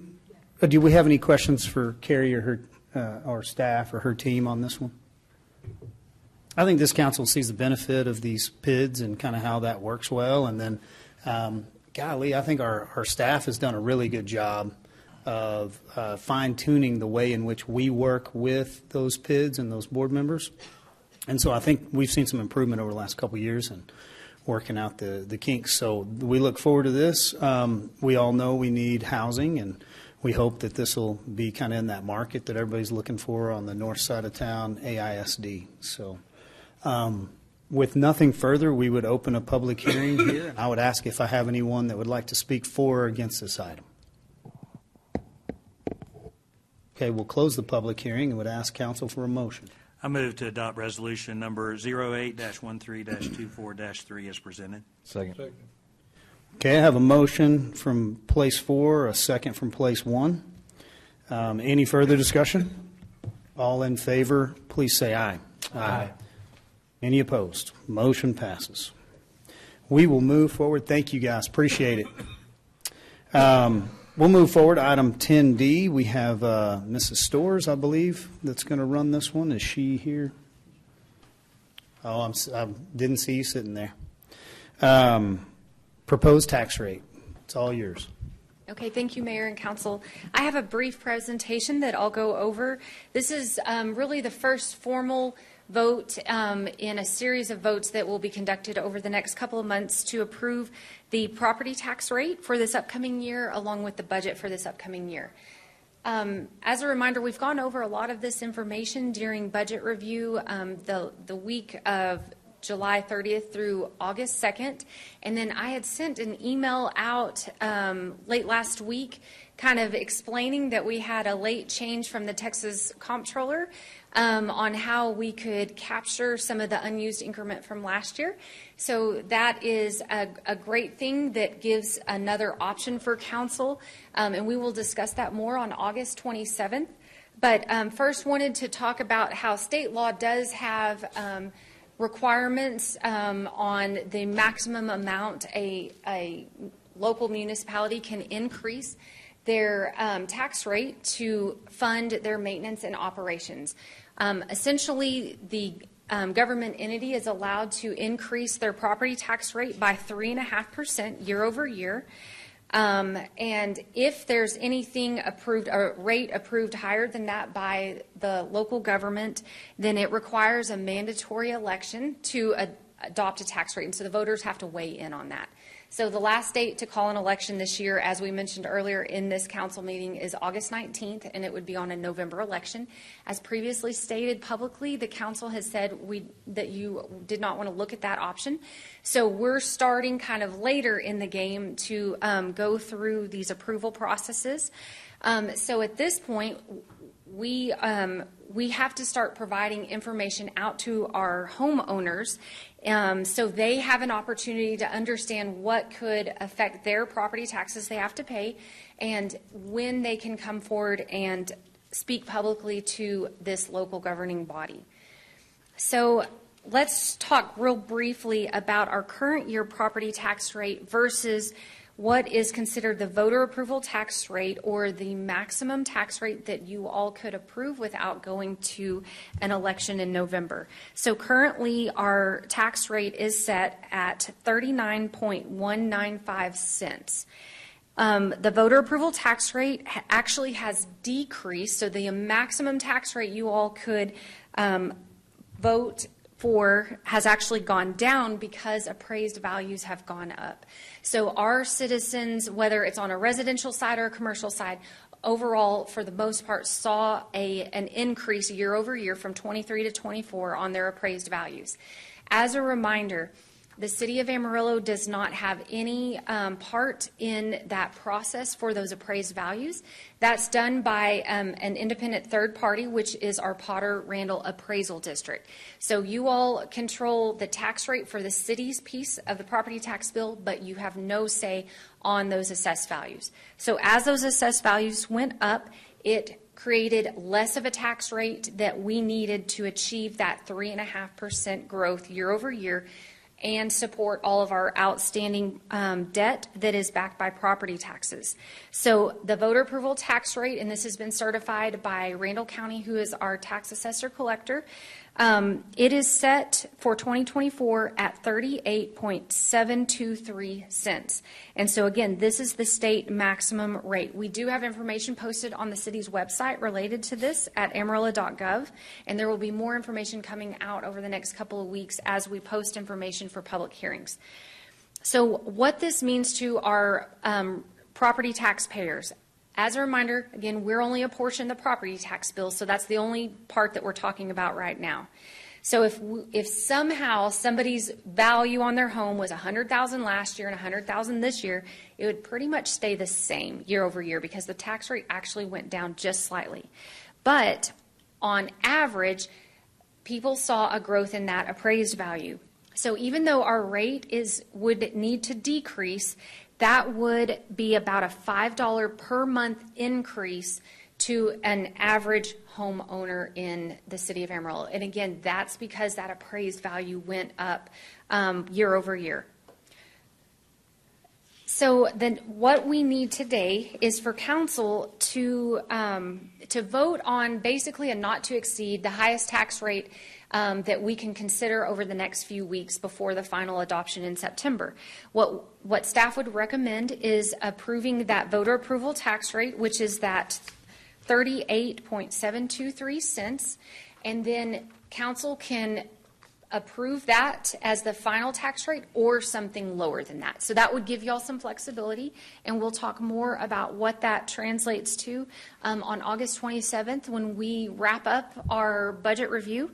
So this also shows the next action items by council. So today we'll take a vote on the highest property tax rate, the not to exceed rate.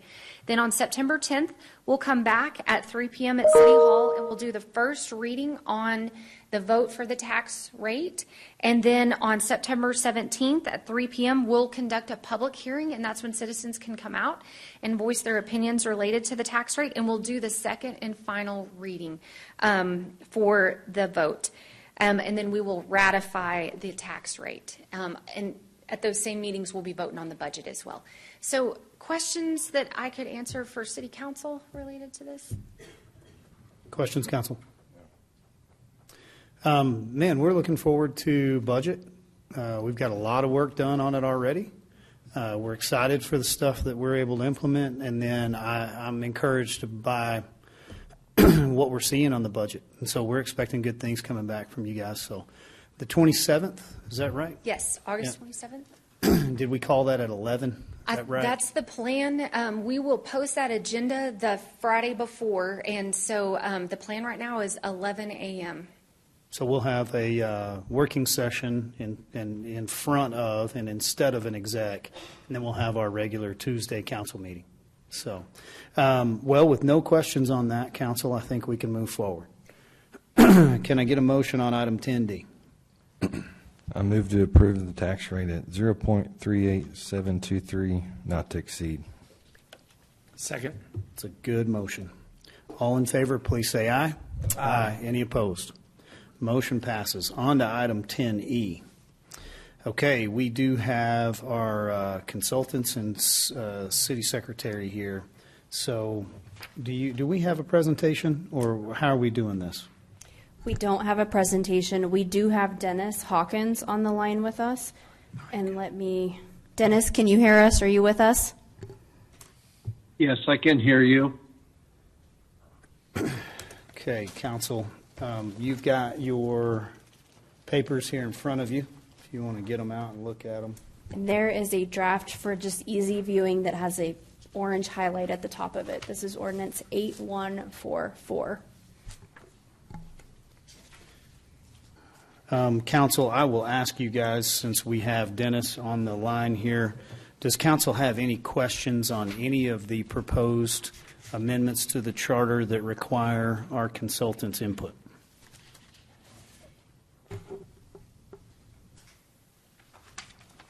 I'm hearing nothing. Does council have any issues? Yes, I can.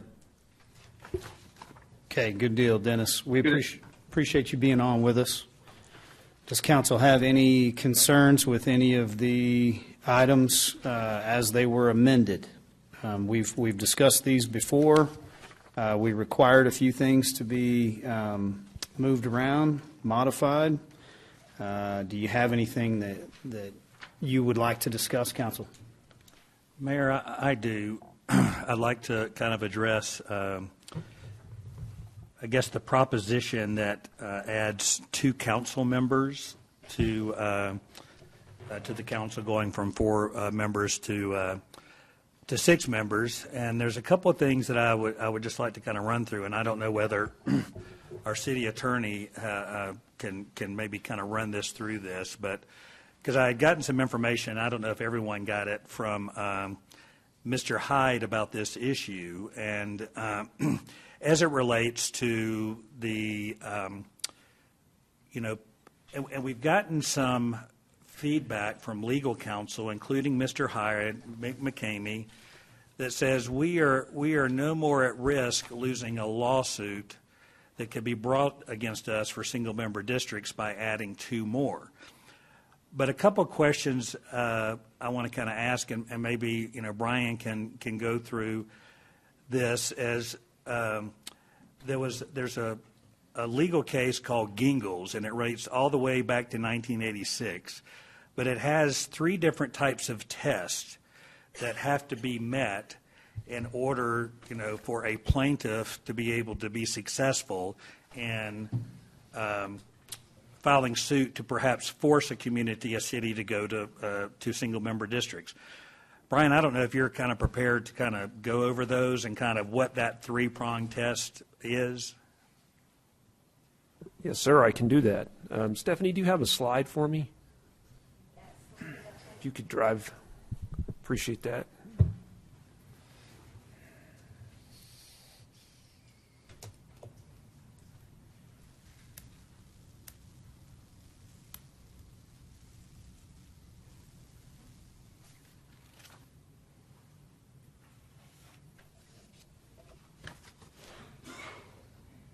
Thank you.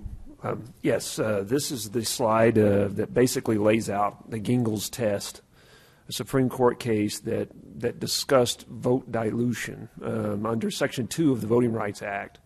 A number of, actually it's been decades, but it's still good law. And essentially what this lays out what a plaintiff would have to prove related to an action under Section 2. And the important things to remember of the 3-part test is the minority group's got to be sufficiently large enough and compact enough to constitute a majority of the citizen voting age population in any potential single-member district, meaning if there was one to be drawn, okay?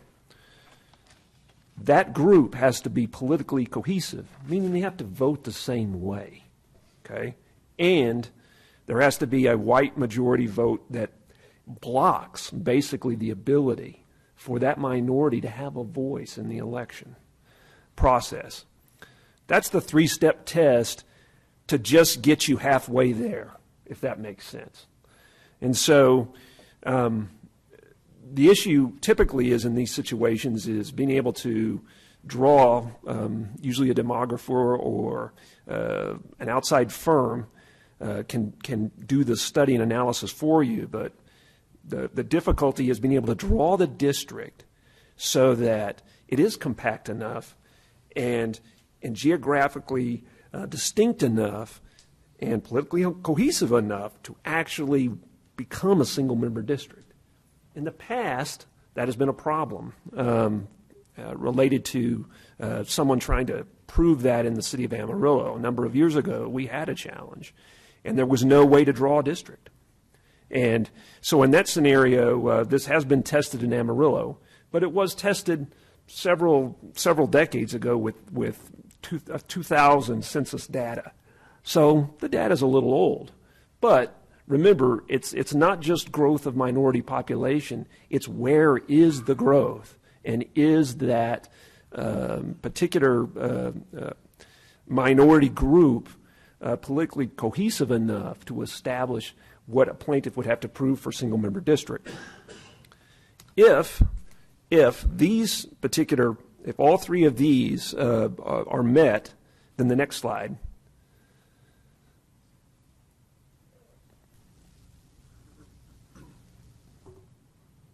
Then you have to prove that.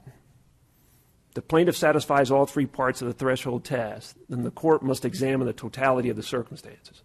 And typically, that's going to be an evidentiary kind of thing.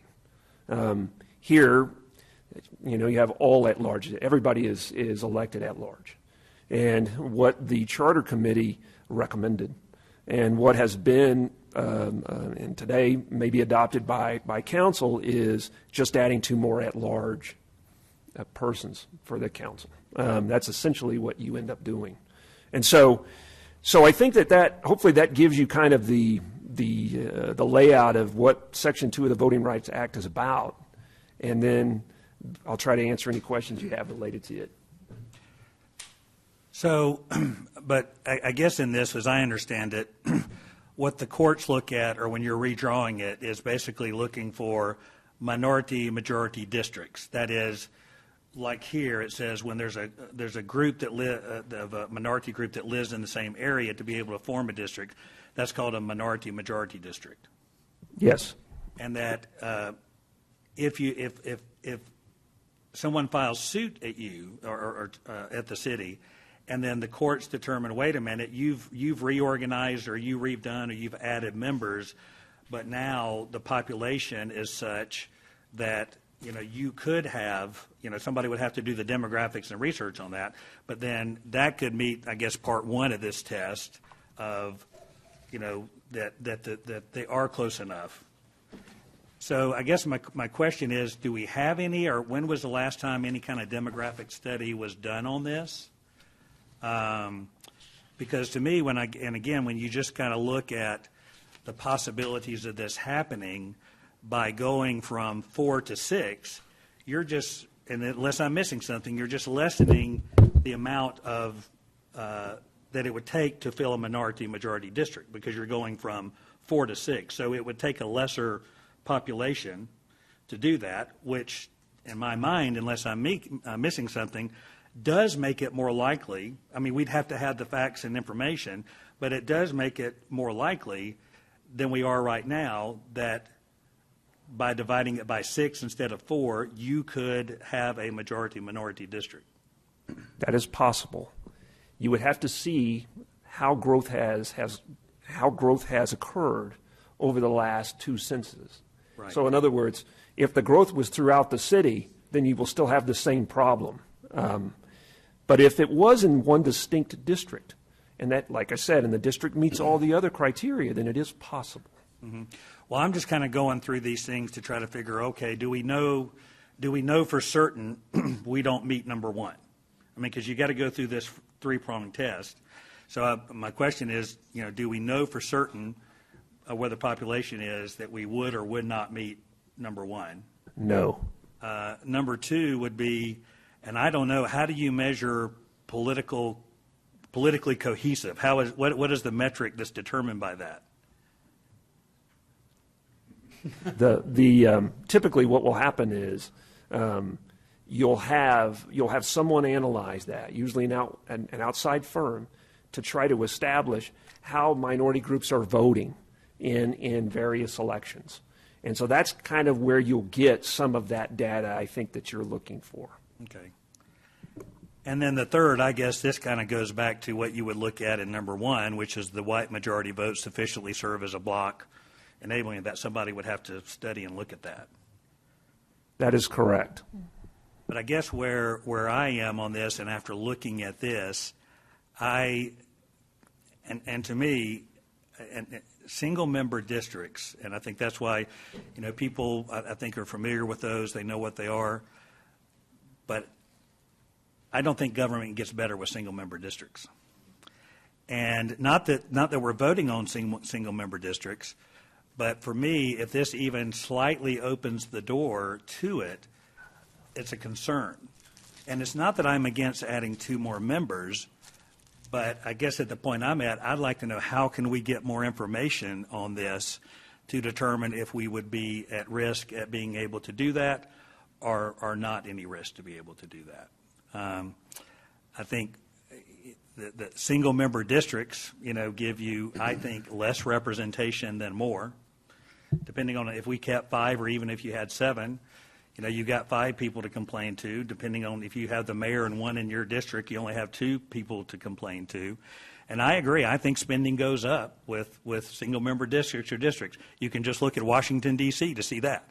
Everybody, they all go, and the Republicans and Democrats both say whatever, but both of them, they want to get something for their district, and it becomes a war over money for the district. So I don't mind. I don't mind the idea of adding 2, but I'd like to have a higher comfort level that we're not going to be facing some unintended consequence of legal action. And when I look at just adding the 2 without knowing any more information, maybe the minority population in some areas have gone up. Maybe they're living, whereas 10 years ago, maybe that would have not happened. I'm concerned about moving forward to this until we get some information that can give us more of an indication of where we are. We have some risk, or it would be almost impossible to do that. And I understand we're up against a timeline here, but for me, it's one of those things that I just wanted to bring up and kind of go over what that law says, and then council can have a discussion on it. Can I weigh in real quick before it comes back to you? So I want to clarify one thing, because I'm not clear, and honestly I should be, but I'm not sure that anyone actually is. So I have heard, hey, if you move from 5 to 7, you could end up with 15 districts. Because we can draw this thing, and if you add 1 position to your council or modify the council at all, you can end up going and having to draw all these single-member districts. And not at your will, not at the will of the voter, but at the will of a lawsuit and a judge. Okay, so my question would then be, okay, well then who gets to set the size? Because if I can't draw 1 in 1 area of town, which I could do right now, if I went and hired a demographer, if I felt like my voting rights were being hampered or harmed, then why not just draw the 1 district and get the 1 single-member district through the courtroom, and then I would have the 1 district plus the 4 at large. Can you speak to that, Brian? Is who sets the size, and who gets to say, or is it the demographics that have to set their own size? That you're right on that. It's the demographics that would determine ultimately what that district would look like, and then a court analyzing them based upon that. So what I'm trying to do is kind of bifurcate the issue of like what can happen outside in the community based on how populations live and vote, and then what can happen as a result of 5 to 7. So when we say, well, if you go from 5 to 7, now you have to cut the city into 6 pieces.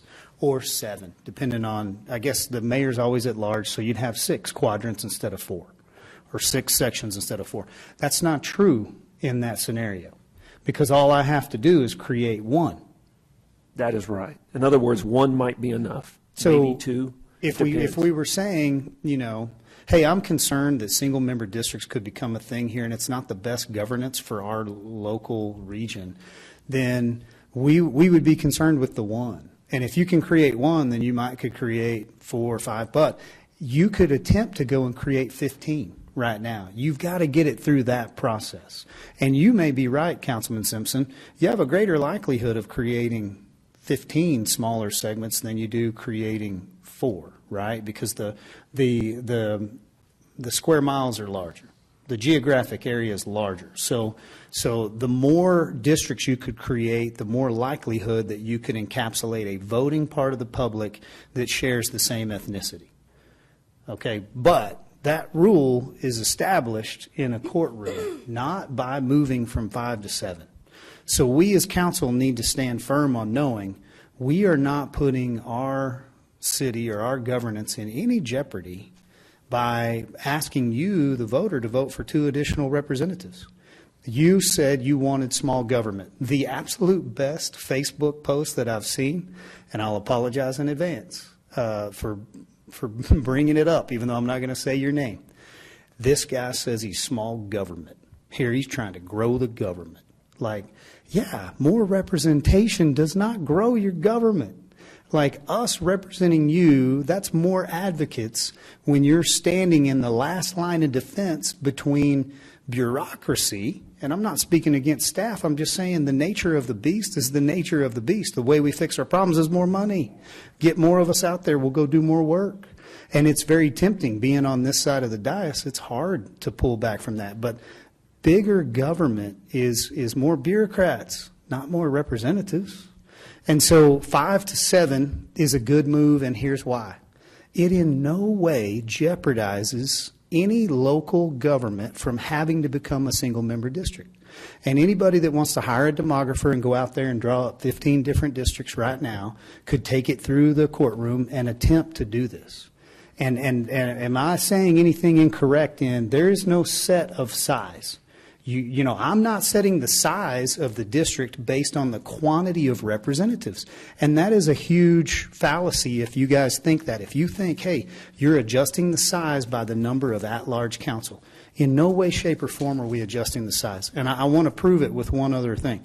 The Pasadena case. Can you speak to that for me? Because I was told, hey, in Pasadena, Texas, they had this issue, and as soon as they tried to touch it, they ended up with single-member districts. Well, today I think I was taught a little bit. Maybe that went the other direction. What happened in the case of City of Pasadena in Texas, it was in, I think, 17, 16, sometime in that time frame. They already had single-member districts.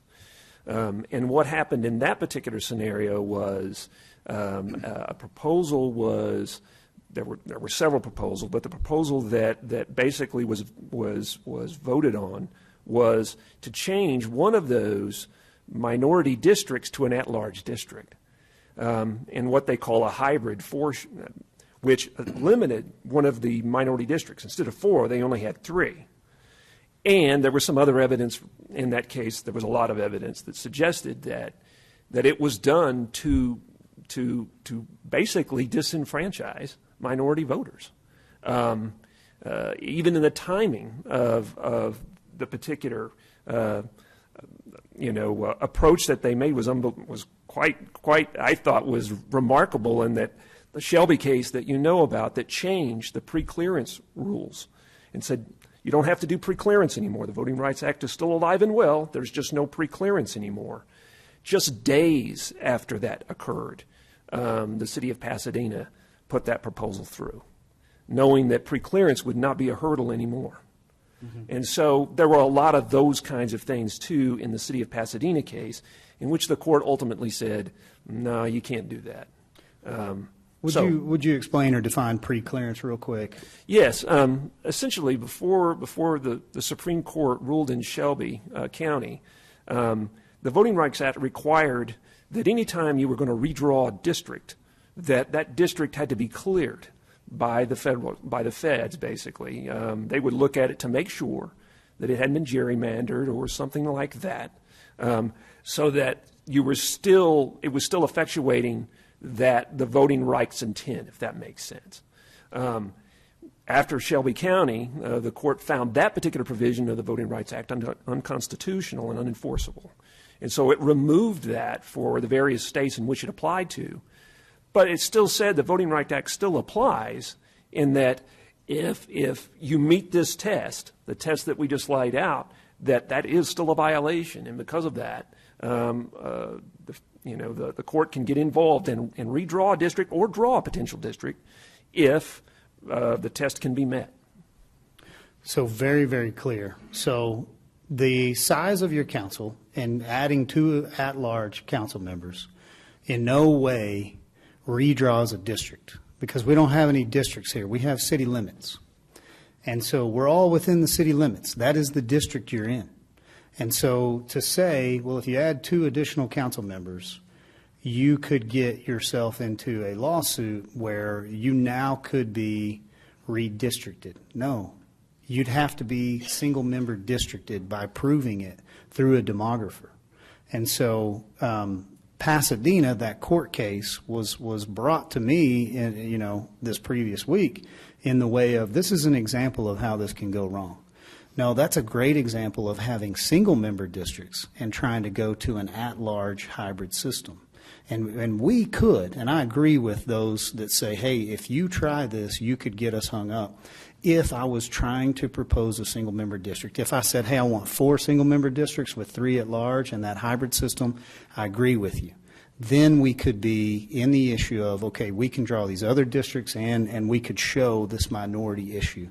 But by adding 2 at-large positions, I don't believe that this council, and I have plenty of legal backing on it, I don't believe that this council is in any way jeopardizing the at-large local governance that we have. We're only asking you, the voter, what do you want? And all we're doing is our job. What would you like? And so we're trying to be smart. We're trying to be wise. I know Mrs. Stravato criticizing a little bit that, you were told what we wanted and you didn't put it all out there. Well, we are being strategic, and we're trying to use some wisdom here and measure. But we're also being willing to stand up and say, this is what we think you may want that fits within our local governance, and then you vote on it. And if it gets voted down, then we did our job and we stay at 5. But if it gets voted up, then we move to 7 and we run the city like a business, which is what we said we would do. Nobody runs a business and a board of directors like this, where you have all 5 and you roll them all off at one time.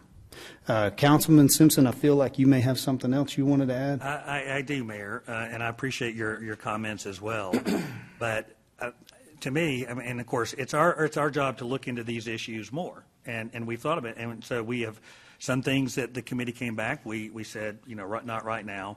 All I'm saying is I don't feel comfortable moving forward with this at this point. Not that I'm against adding 2 members to it, but until we get a little bit of chance to be able to delve in this to a little bit more. One of the things that George Hyde did say on his response to this, giving the overview of the Gingles, is he said, I would need the history of your voting statistics, and voter resident location data to apply the law to your specific facts. So, and I've not talked with him about this, but that just gives me a fact that he's saying, and then he follows up, he says, on the other hand, people like you and others may know the voting patterns and I don't know the voting patterns. I don't think we know the voting patterns.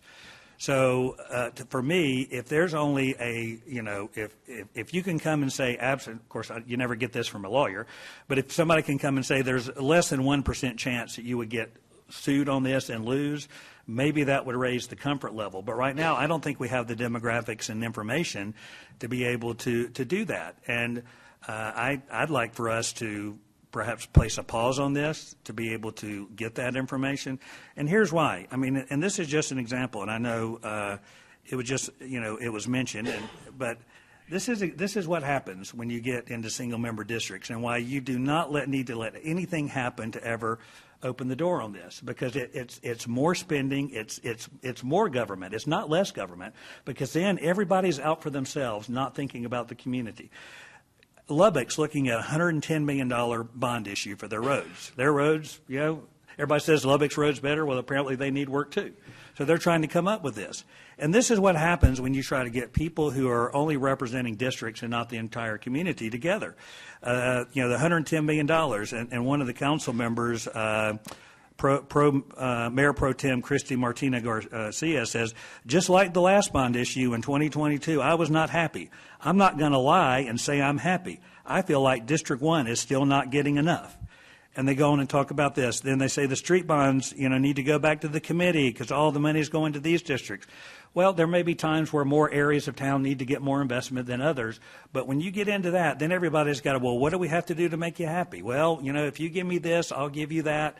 I think having more people on the council is not a bad idea. But if we have even the smallest of chance, and I don't know enough to say one way or another, But what I'd like to do is kind of have some look at this demographic information, have someone to be able to look at this. Are we any risk of these 1, 2, or 3? If we're not, then I would say go forward. But I think it's too important of a thing without all the information at this point, to move forward. And I'm fresh. I mean, I wish I had brought this up a month ago. Maybe we should have. But as I've studied this more, I feel like it's something that I would really like to pause on adding the 2 members, put the rest of them forward, and let's do some more work to come back and make sure that we're absolutely confident that it's not in any way opening the door. I greatly appreciate the debate, and I welcome it, and I think it's good. And so we're in a disagreement. You would like to not move forward with this one item. I would like to move forward with this one item. Now, are we in agreement on the other 3 items? Yes. So you would, I think all 3, the rest of the 3. You would still want to do 4-year staggered terms, but with 5. Correct. Okay. Correct. So let's isolate this disagreement, and I think it's good. This is the process, and it's a worthy debate. So let me ask you one thing that I didn't know. I was told, hey, if you this, then you'll have to. And so the burden was on me. So I felt like, oh, okay, well, if I'm the mayor, I bring this forward. Now it's my job to go out, and I have the burden of creating these districts and establishing all these and making sure I meet all 3 of those metrics. Well, that's incorrect. The burden is on the plaintiff, the petitioner, right? So if somebody felt disenfranchised and their voting rights were being harmed, it's their burden to go out and get that information that you're asking for. So what you said was you're not comfortable moving forward unless you took the burden that they have on yourself. So you would then want more time to go out and perform their duty and their burden, knowing that is that's an antagonist towards the type of government that we're advocating for. So it's their burden, and quite frankly, they only have to have one. If they could prove this burden existed, they can draw one district any size that they want within the city limits. They don't need us to have 7 members for them to draw one district.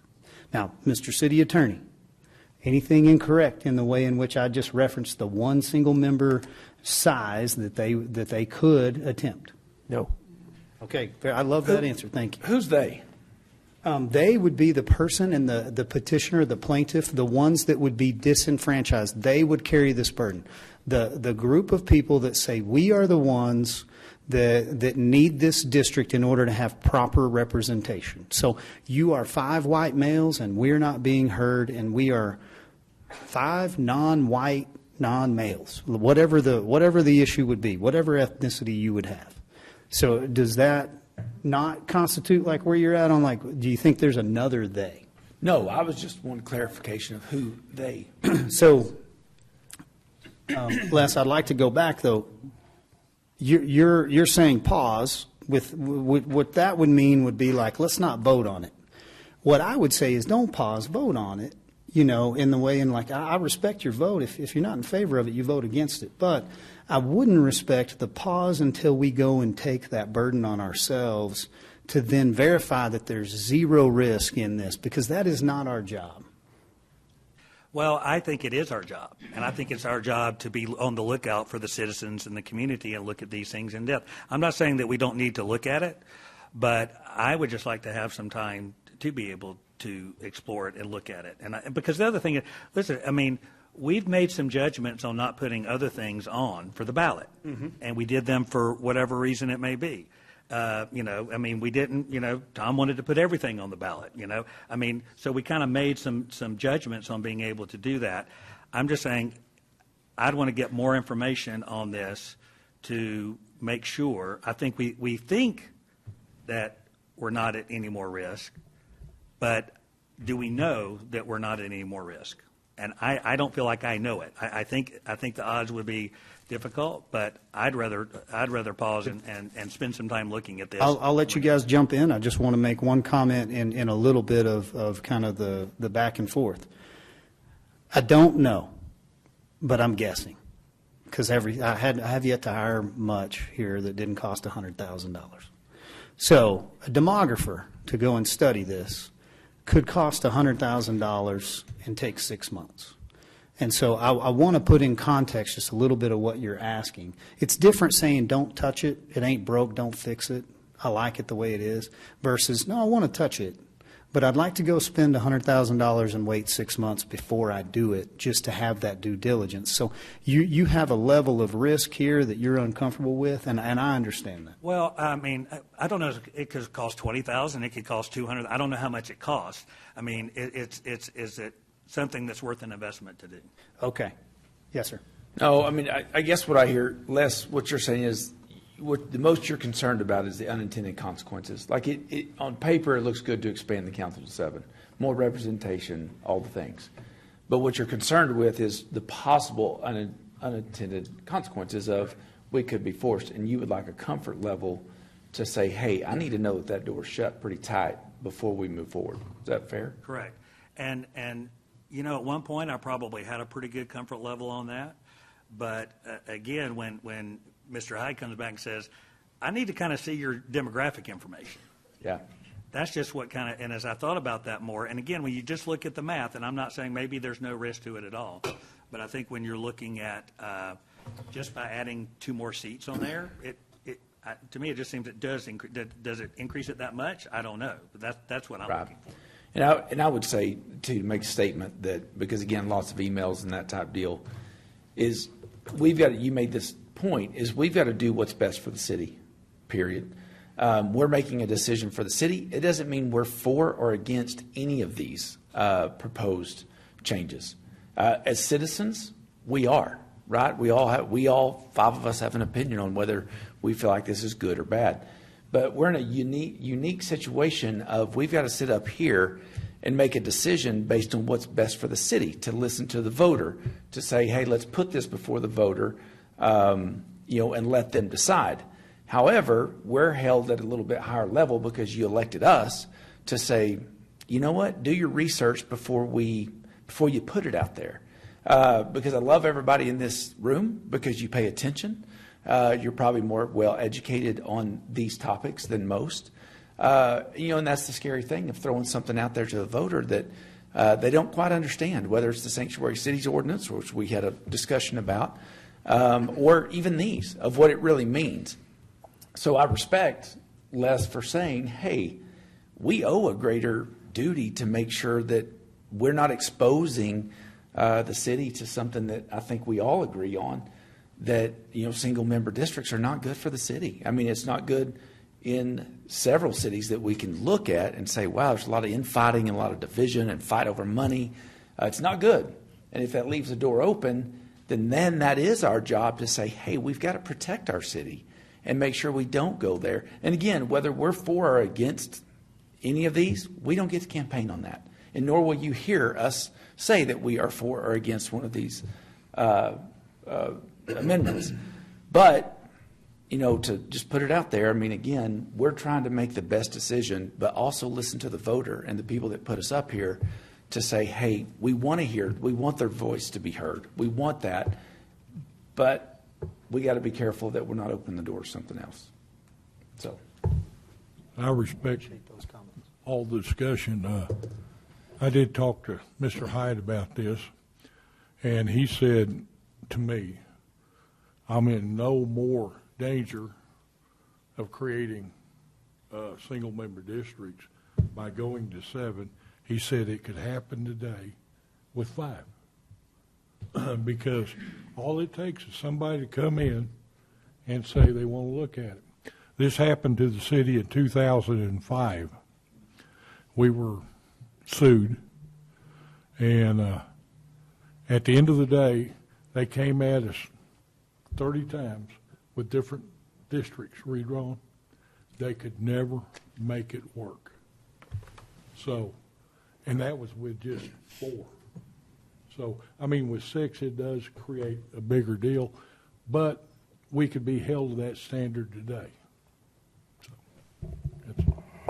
I think if Les needs more time, I don't see why we can't give him more time.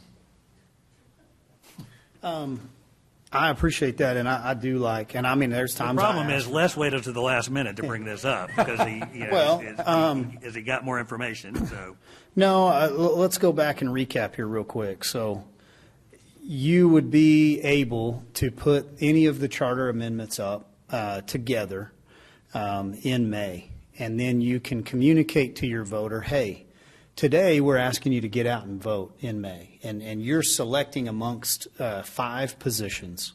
But we're also going to ask you, vote for who you want, but then also vote for extending terms or, staggering terms or adding 2 more council members. And your voter has to say, okay, well, when do they start? Well, they don't start for 2 more years. So even if you vote for 4-year terms, we're only running for 2-year terms. Well, what about the 2 additional ones you're asking me to vote for? Well, you won't get those for 2 more years.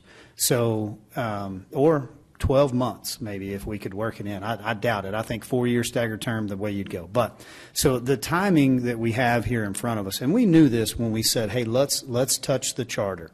Let's get the committee. Let's put everybody together. We knew we had a deadline of, am I saying August 19th, correct, for November 5th, meaning it makes good sense to change the charter if you're going to in November and then let your voters know who they're running for. Create those 2 additional positions so you have more people that can run for those now. Know you're going to have those staggered terms. Know what length of term you're running for, because some are going to run for 2, some are going to run for 4. So if we said, hey, let's kick this down the road, what I'm telling you is you decided not to touch it. You decided we're not doing this because you're not going to put it up in May. And I'd challenge any of us to say that we are going to put this up for a May election. And I'm not saying that's the only option, but the communication effort to communicate to our general public that you're only going to vote for 5, but we're asking you if you'd like 2 more on the same day. But then you're not going to get those 2 more for 2 additional years. Now, I have one analogy, and that's only because I never use analogies. All right. If I get in my truck and I drive down I-40 by myself, I run the risk of getting in a wreck, right? I could have a traffic accident. This we're looking at is it's a wreck, right? We don't want to have a wreck for our citizens with 5 or 7. Okay, but if I put myself and 4 people in my truck and I drive down I-40, I run the same risk of getting in that wreck. So I don't have a greater risk with more people in the truck. So if I have 6 of us or 7 of us driving in that truck, I have a singular risk of having one vehicle hit me.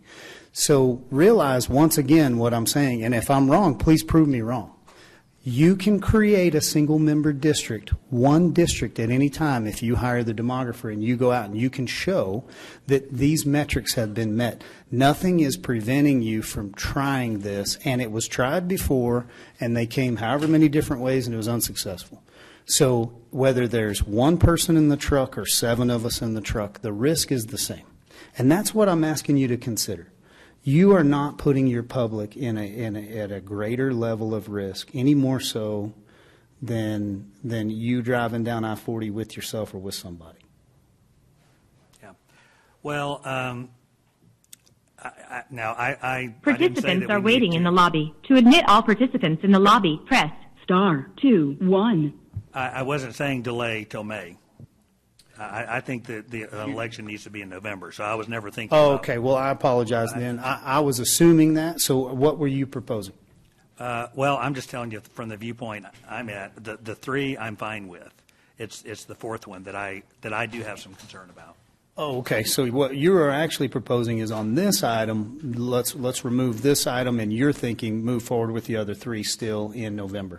So then we would have a 2-year, Mrs. Coggins. Can you tell me, or Mr.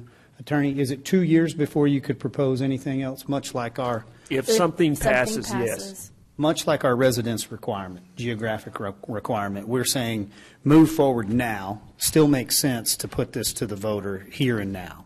So, council, with that and some good discussion, that's been had, do I have anyone here that feels like it'd be better for our community to have 3 ballot measures instead of 4, meaning we would remove the additional 2 council member?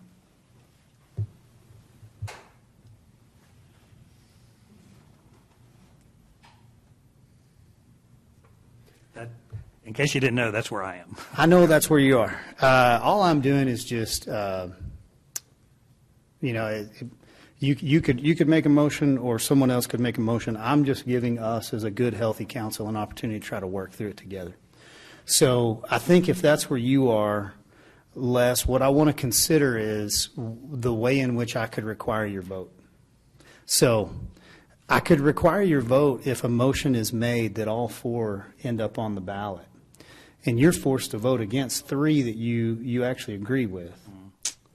And I would ask my city attorney, the way that this has been proposed, what would be an option or a measure if I didn't want a council member to be required to vote against 3 good measures just to stand on one that he disagreed with? You could only do it a couple of ways. You could just file, and someone could just make a motion for passing it as is. He would have to vote against it then. Or you could make a motion just to remove that one and see if it carries. Could we make a motion to approve them individually? You could. I mean, would that way it would satisfy, I mean, what Mayor's saying is, you know what I'm saying? If I make a motion to accept Prop A. This whole thing is one ordinance, correct? Yeah, that's the issue, So you though. It's can't be one required. ordinance. Okay. You might be able to do it, but it's not as clean. It's messy. I got a text that Mr. Hawkins would like to make a comment. Mr. Hawkins, we apologize. We have ignored you here, and thank you for kind of butting in. So you're up if you go ahead. Oh, that's quite all right, Mr. Mayor, members of the council. I just wanted to, I understand the concern of Councilmember Simpson on the single-member district issue. The only thing that I think the committee was very concerned at the outset of doing something that would inadvertently create single-member districts. And in our run-up, we had a presentation by Mr. McCamey about the Voting Rights Act and those kinds of things. And he was able to tell us that, in his opinion, and that's what we have as an attorney's opinion, that going from 5 to 7 would not increase the risk of being forced to go into single-member districts. I think that's, I think, as a good of a, I can't say guarantee, but as good of a thought as is available at this point in time. I think it's important also to note that when the committee was considering single-member districts versus the hybrid model that was recommended by the committee, one of the considerations was taking a look at the Voting Rights Act and how the demographics of the city played out. And I think it's comforting to note that the staff, the planning staff, was able to come up with a series of districts or geographic areas that would comply with the Voting Rights Act as far as the distribution of voting age population, so that you would be within the parameters required in the Voting Rights Act. So I think that there is some feeling that whether it was 3 geographic areas or another number, that the demographics of Amarillo would support having those done without necessarily going to single-member districts. And I think that was one of the reasons that the committee had proposed the hybrid model, where you maintained the majority of the council members being elected at large and having the geographic representatives elected, but they were elected at large. So the entire council continued to represent the whole community. And I think that was an important consideration and something that was well reasoned by the committee. I would like to just note that when it comes time to talking about the propositions and the measures included in the ordinance, there's a correction that we need to make on Proposition C. And so at the appropriate time, I'd like to discuss that with you, Mr. Mayor, and members of the council. Okay, let's revisit this here one more time. I believe I'm looking for a way to not put my council member in a position of, okay, I stated my position on this one part, but I agreed with the rest of it, so I voted for it because there was more in it that I liked than I disliked, right? That's an option, Councilman Simpson. Not the best option, I think. There are other ways that you could put something on the record If you chose to make a motion and it doesn't pass or it doesn't get seconded, then at least you're on the record that way in what you were trying to do. And I think that that is helpful sometimes in communication. I don't believe, Brian, that I have an opportunity to split this thing apart because of the way it's been noticed to the public. I would not recommend doing that. And I would hate to put something out there that then I didn't notice the way we voted on it and when we tried to get too slick. So I believe that we have the votes to move forward with this, and I believe that I've understood your position on that item. And knowing that you do still want to move forward with the charter amendments and that, it's just a timing issue, I hope we're doing everything to be working in good form here so that we continue working well with each other. Do you have any other options or anything else that you're thinking? No, I would say, and again, and I have a tremendous amount of respect for the work that the committee did. This is not that it's something that I disagree with what the committee said. It's just for this one, it's some concern that I have that I would like to have more information on before I would determine, even how I would vote on it. And then, but one other thing too, I don't remember. I remember us dividing it into 3 geographic areas. I didn't realize that we had gone down to looking at racial voter turnout. I thought it was just in general about registered voters. I didn't know that those maps took into account what we're talking about here, majority minority districts. If they did, then I may have missed it. But and then the other thing is, to your point, I mean, when you go to see, I've never seen anybody add just one single member district. I mean, if you get them added, it's going to be 4 and 2, or it could be all single member districts. So it's just not a matter of just creating one. I mean, depending on what that could look like. So it's right now, I need a higher level of comfort that we're not putting ourselves in that position. And I would probably be there, except when Mr. Hyde just said, I need your voting information for me to kind of see how the law applied to you. And that part is still missing at this point. Well, I'd move it back over to Dennis here in a minute, but I'll just tell you, we all respect your vote, whether you're able to move forward with it, stating your objection to that item, or if you're not, if you're against it because of the one item. I think that it is still the way that this system works, and we move. We never stand still, and so we gotta continue. But Dennis, are you referencing staggered on Prop C, or did you have something else on that one? Yes. On the Proposition C, the language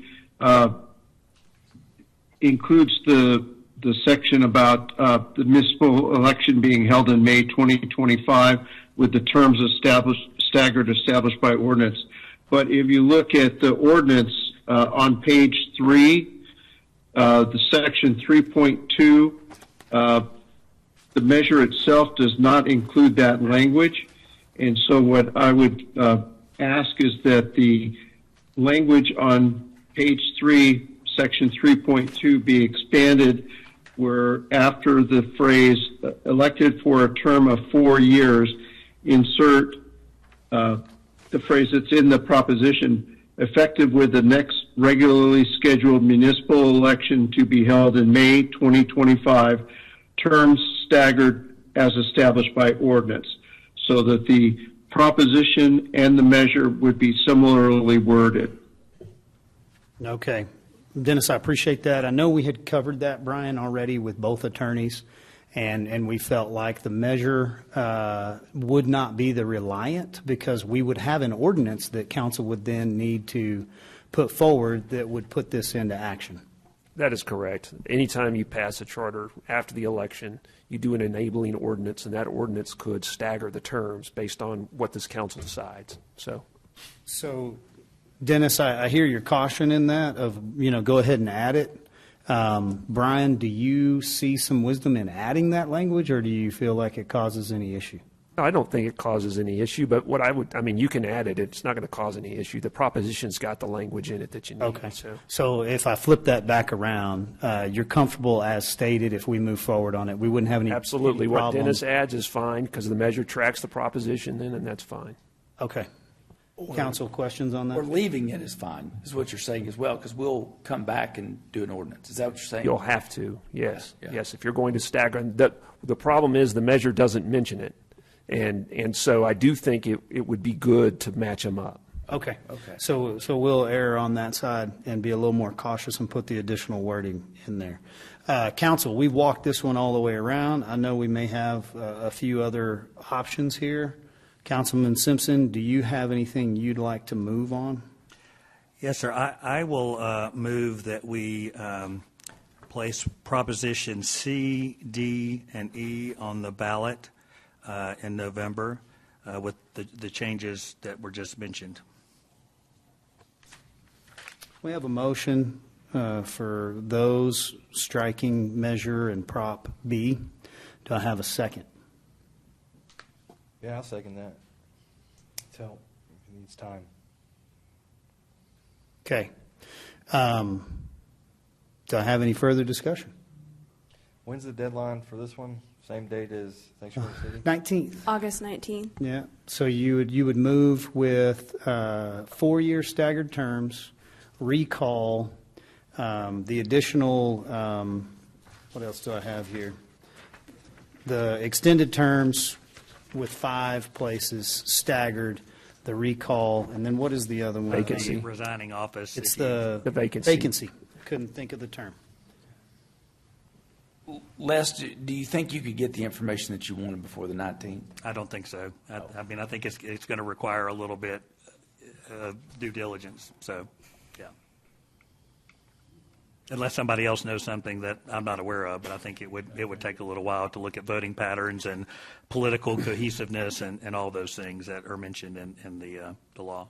I'm going to let the city attorney correct me if I step out of bounds here, but in the effort to make sure we understand the consequence of a potential vote here. So if we vote on C, D, and E, striking B, we're not able to call another motion saying we want them all. So I would, correct, it's done. So I'm going to move that we adopt or accept which one. I was going to say, you've already got a motion and a second on the table, so you need to vote first. You've got a motion and a second to remove. So I cannot make another motion in full. You need to. Let both sit and then vote on the first one first. I would call the vote now. Oh, okay. Okay. Well, then I'm just letting people know that my intention was to make a motion to adopt them all. So, and I'd like to vote on that. Okay. So, do we have any? Let me just understand here as the one that made the motion. If this motion fails, can another motion be made to then go back and approve all? That's correct. Okay. Okay. However, if this motion passes, then we're done, is what I'm making sure that my council understands. Okay. Any further discussion? All in favor, please say aye. Aye. All opposed, say nay. Nay. Motion fails 2-3. Do I have another motion that would like to be made, or would you like me to make one? So I would like to make a motion. You go right ahead. I'll make a motion, we accept all of them as stated. Ordinance 8144. I'll second. And could I ask, with the insertion of the language from the proposition into the measure? Correct. So, do you need it amended or no? Good. No, but just to clarify for the record, that will be the addition of the language from section 4.2 into the measure in 3.2. That's correct. Okay. And just so I'm clear, charter election doesn't require any sort of supermajority of council, does it? It does not. Okay, any further discussion? Well, I have a motion. Do I have a second? A second. So I did get a second already? You did. Okay, so I have a motion from place 3, a second from place 2, Mrs. City Secretary. Okay. With no further discussion, all in favor, please say aye. Aye. All opposed, say nay. Nay. Okay. Motion passes with a 3-2 vote. Man, I like the discussion. So good job, council. Let's keep moving. Item 10E is done. We will move to November. Item 10F. Mrs. Storrs, are you up on this one? I have your name, but I'm not sure if that's you. Let's go with Rich. Good evening, Council. Before I hand it off to our consultant to get into details, I just wanted to give you a little bit of background as to how we ended up here and why we're here today talking about utility bill and software. And really it comes down to accountability for our vendors. We have pretty high standards for all of our software providers. We had a painful install with this provider, and after a couple of years of multiple outages, upgrades that weren't well tested and broke our system, and frankly having to escalate all of our issues to the executive level to get them addressed, some of those still lingering, including our Workday integration, which we're getting no response on. We've had to build a workaround just to get it connected. It was my recommendation, actually, to Laura and the team that we take this out to RFP, because we're clearly not going to make progress with our existing vendor. We're not getting the support that we're paying for. So what you're going to see today, I'm really pleased it is a 10-year contract, which sounds long-term, but bear in mind, it's a lot like we did with Workday. The first 5 years of that contract are flat. There are no software increases, and this is in an age when the average annual increase on the software maintenance is 30%. Year 6 is projected at a 3% increase with a total of 16% increase over a 10-year term. That's unheard of. That's a fantastic contract. It also does a couple of things. It is a Harris product, which is also our provider for AMI and Paymentus, which means a lot of those integration issues that we would typically deal with moving across vendors aren't there. It'll be much easier to integrate it with our existing system. It gives us a consumption portal, which is something that we need anyway, and we're going to have to pay for anyway. And the implementer we've selected, Barry Dunn, also happens to be doing our Workday implementation as well as our Paymentus. They did our Paymentus implementation. They know our system. They're very familiar, excuse me, with all the products. So I'm very pleased with where we're at, and I wanted you to have a little bit of background of why we're here. We're just not satisfied, and we expect, as citizens expect us to provide good service, anything that gets in the way of that, we won't tolerate. So that's why we're here today, and with that, I'm going to hand it off to Ryan Doyle with Barry Dunn to walk through some of the details. Welcome, Mayor, Council. Happy to be here supporting the tourism of the city. Flew in last night from Portland, Maine, where it's a little bit cooler than it is here. So won't take up too much of your time today. Rich hit a lot of the key points that I really wanted to address today, but we do have a quick slideshow to go through, really to talk a little bit about Barry Dunn, what our role is in this process, a little bit about the background of the project as a whole and city staff participation, and then we'll talk about where we're headed from here. So my name is Ryan Doyle. I'm a principal within Barry Dunn. As I mentioned, I'm from Portland, Maine.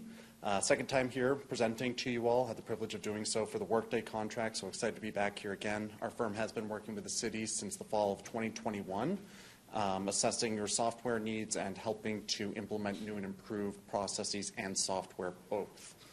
We do this work all over the country. We are independent and objective. We don't have any preferred software vendors in the marketplace, so we're always looking to serve our clients' best interests and the community that you serve first and foremost. So just a little bit about why I'm up here today with you all. So as Rich talked about, there were some challenges that you all have been experiencing over the years, and some of them I know have been raised to many of you probably through email or phone calls or even here at the podium in front of council chambers. Network outages, the system being down during upgrades for a week or longer, perhaps some revenue shortages as well because of the system setup and other issues that have resulted. So ultimately, the city approached Barry Dunn and said, can you help us go through a process of really defining what our needs are and helping to go out to market to evaluate what a future system might be able to do for us. So really looking to address a lot of those key challenges that the city had been experiencing and that staff relayed with us along the way. So it's been a very collaborative process. We've had about 12 to 20 city staff that have been working with us for the last year and a half, starting back in March of 23. So we did go through a process of meeting with staff, understanding what the challenges are and also what works well with the current system. You never want to throw the baby out with the bathwater, so to speak. So we wanted to understand what works well, what can we carry forward, but also what can we do to improve so that you all can better respond to your customers and so that your staff can also do more productive and more analytical work with the data that they have available as opposed to trying to just manage the data or get the system up and running again. Did go through a competitive RFP process, received 11 proposals, which is a great response rate for this type of opportunity. The city went through the process of reviewing those proposals, evaluating solutions, bringing in 4 vendors to provide software demonstrations, ultimately leading to the selection of a vendor. Went through a pretty extensive contracting process, really making sure that the city, the vendor, and Barry Dunn all had a great idea on what the scope looks like, helping to lock in some of the rates that Rich had mentioned about ongoing maintenance, as well as looking at what are some possible areas where the vendor may be able to provide some additional support to the city through the implementation process and beyond. So that brings us to the Harris Company. Harris is a overall company that has various divisions within it. One of those divisions is systems and software. They focus exclusively on municipal customer service and utility billing software programs. So that is the only thing that their staff and their company is focused on. So 4 different products that are part of this overall package that fall under it. It's called Enquesta is the software product. That really is the billing software. That is the customer management portion of the software as a whole. Attached to it is Capricorn. That is that customer service portal where your customers will be able to go in and see their usage, see their bills, see historical rates as well in there. Enquesta Link is a mobile app that allows for your field technicians to go out in the field and have direct connectivity back to the system. That just avoids having to print out paperwork orders and go out into the field each day, complete those manually, get back, enter them into the system. So really helping to modernize some of the processes that you have in place. And lastly, what's called a data pool or a reporting tool to help report out and run analytics on that information that's housed within the system. Overall, looking at about a 12-month implementation timeline with the vendor to get everything up and running. That includes those integrations back to other systems, including the Workday system, including to your smart meter system, as well as numerous other systems that were identified during this process. One item that will be forthcoming on the consent agenda for the 27th would be related to that, our project management services from Barry Dunn, helping to continue to serve in the city's best interest as your project manager through the implementation process, leveraging our knowledge and understanding of the Workday process, what has gone on with the Paymentus and Can-Am implementations, Can-Am being your point of sale in-person credit card swipe technology.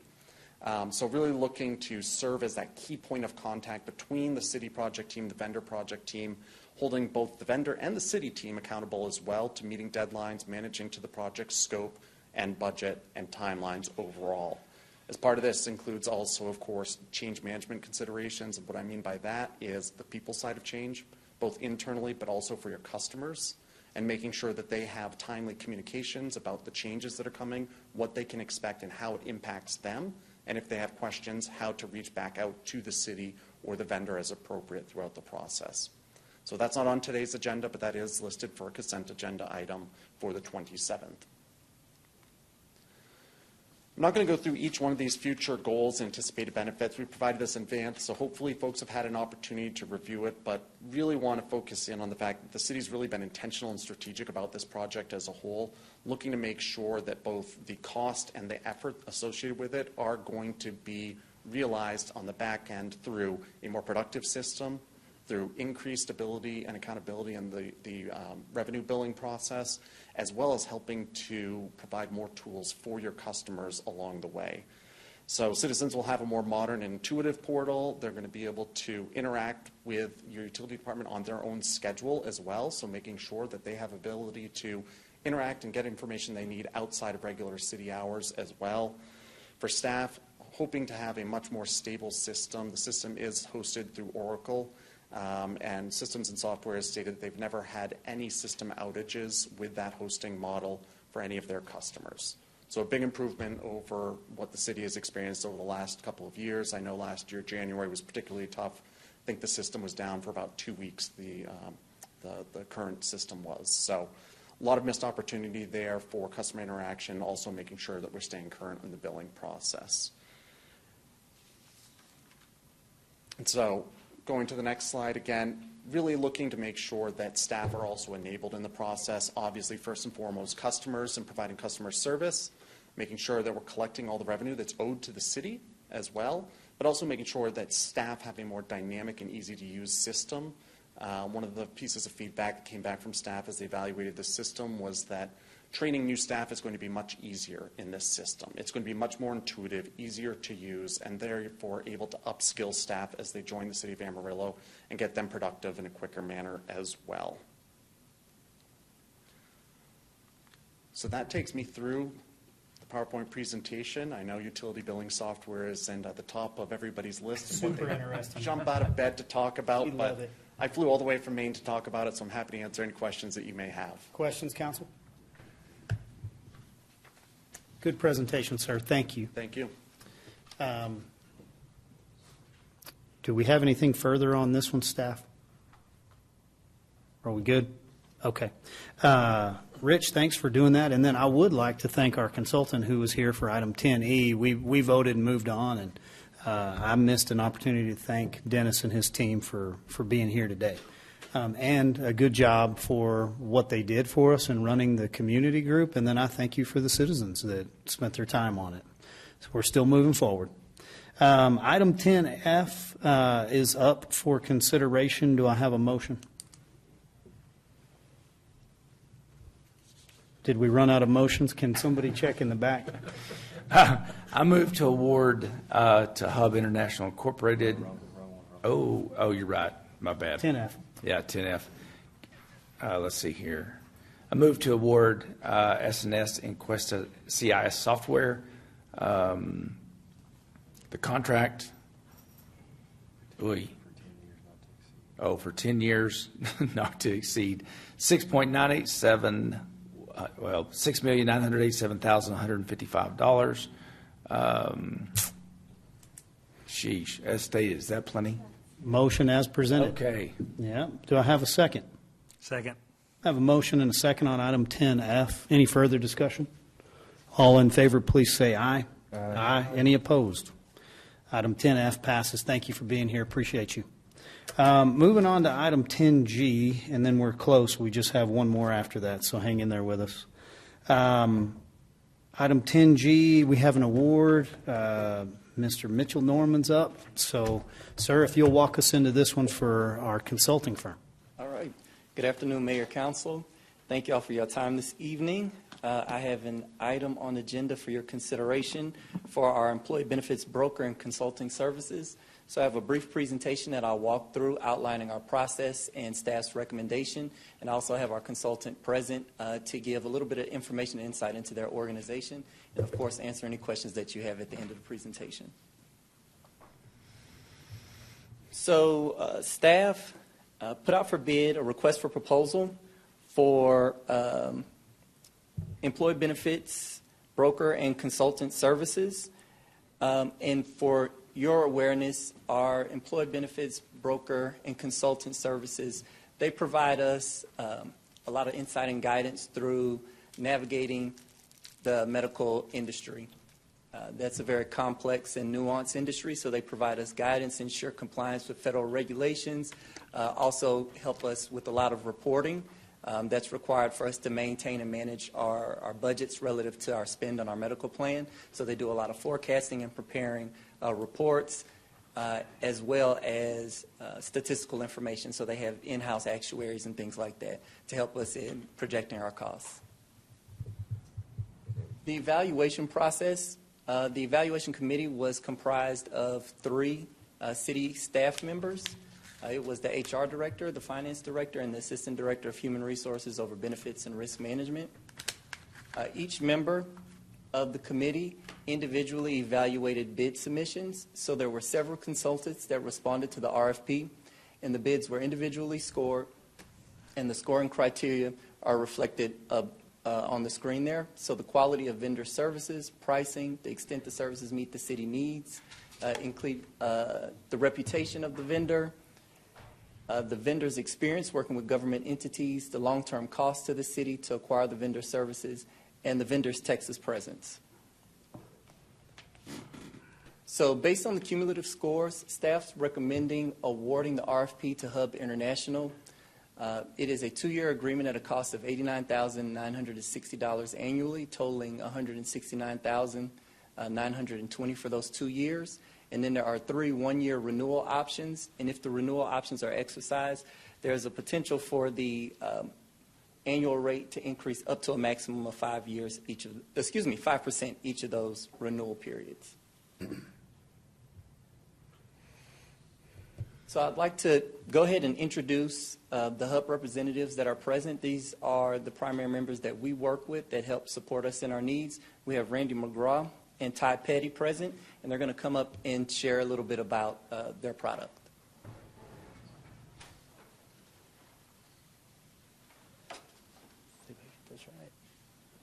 Mayor, Council, thanks for having us tonight. I'm Ty Petty with Hub International. It's my colleague Randy McGraw.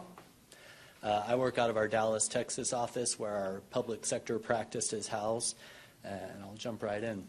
Speaking of our public sector practice, we're proud to report that as of 2023, Hub International now has over 500 public sector clients across the state of Texas. We're honored to serve our municipalities, school districts, counties, and now we're also finding ourselves getting into other governmental entities such as river authorities and hospital districts.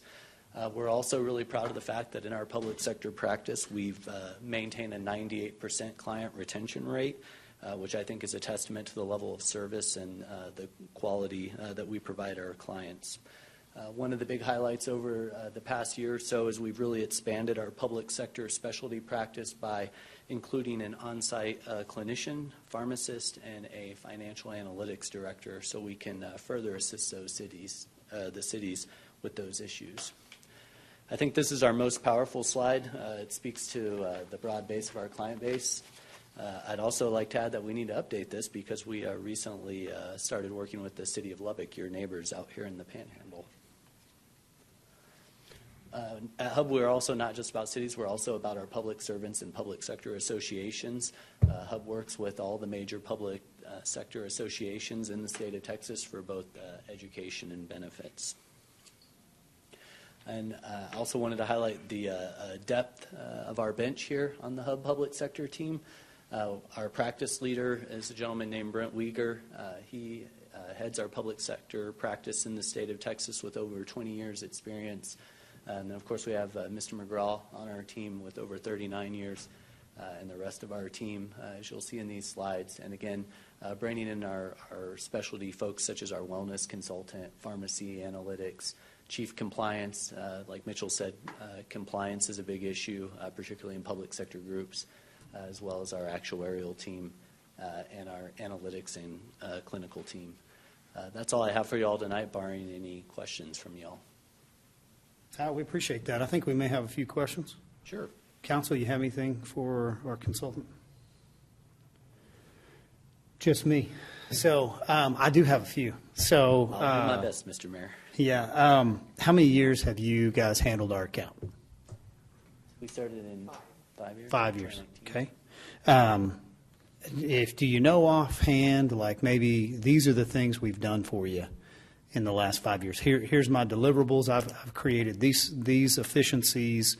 We've brought down these costs, or we evaluated you guys and like, man, we couldn't improve on anything. You guys were looking really good. And so, like, have you been tasked with any of that as our consultant, or what would be if you could describe your role? Maybe if I'm going down a road that's not accurate. No, that'd be great. That's actually a great question for Randy because he's been here since day one with you all. Yeah, Randy, if you don't mind, just tell me maybe what have you done for the city in the last 5 years? Good afternoon. I'm Randy McGraw with Hub International. So we hit the ground running on July 1st of 2019. You were in the middle of a pharmacy contract renewal. And by August the 5th, we had renegotiated the offer they had given you, and within the first 35 days, improved the offer by $400,000 with your pharmacy benefit manager. And then just kind of progressing through time, the county or the city has a practice of bidding out your stop loss reinsurance every year, which we manage. We've supported your RFP process and analysis on those, and it's pretty amazing. I think in terms of your stop loss contract, the stop loss contract protects the city from a catastrophic loss on any one individual person, and you carry a $750,000 deductible, which is pretty large for cities your size. But historically, the premium over the 5 years has only increased by about 20% total. And during that time period, you've only had 3 people exceed the stop loss deductible, which is a testament to the good health of your population. In 2020, we did a full RFP on all of your programs for the medical, the dental, the life, the disability, the pharmacy, everything all bundled together. And the end result of that was in the pandemic year, of course. I was here on the day they started shutting down all of the airlines. I was like on the last flight out of Amarillo, March the 15th, I think it was. And that RFP process ran its course, but the city management council decided to renew your existing agreements and carry forward to the next year. And then we did a do-over again for the entire RFP process. In the second RFP process, and throughout these, you've been using Aetna as your claims administrator. Prior to using Aetna, the city self-administered its entire program. You were the claims payer, the customer service department, the negotiator for hospital contracts. You did everything in-house, and you made that transition to working with a claims administrator, in this case Aetna, starting in 2017. And one of the most impressive things I've seen here is that the contract that the city negotiated with the Northwest Texas Hospital System is one of the best contracts that I've seen across the state of Texas. And like Ty said, we manage accounts all over the state. And your contract stands up against some of the best contracts I've seen. And if you measure what we would refer to as the average discount rate on your medical claims expense for Blue Cross Blue Shield, which is the premier largest claims administrator insurance carrier in the state of Texas, they tend to average right around a 70% discount rate in most of parts of the state. And in some areas, central Texas, I-35 might be a little bit lower. But here, your contract hits a 76 to 77% mark, and that's off of billed charges. And billed charges, for anybody that's had a claim, you know, the hospitals might bill you $100,000, and the insurance carrier says it's only $20,000, or a 70% discount would make it $30,000, but 76 would make it 24. So it's a pretty big magnifier. The only entity around the state that I see that just marginally outpaces you is Cameron County and Brownsville. So from the Panhandle to the tip, those are the 2 parts of Texas where I've seen the best contracts for negotiated rates. And yours was done here by your team. And then once you started working with Aetna, you transferred that contract to Aetna for them to manage. And they've been managing it all through that time. So through the RFP process, we've implemented new programs for life and disability. The stop loss premiums have stayed at a record low level. We've negotiated into the stop loss contract when you don't have any losses or your loss ratio is below 60%, you get a return of premium. So for the last 3 years, even off the premium that you've been paying, you get $30,000 on average back every year. And we're currently in the middle of a contract negotiation on your pharmacy benefit management contract. And that's been a tough one since day one, literally.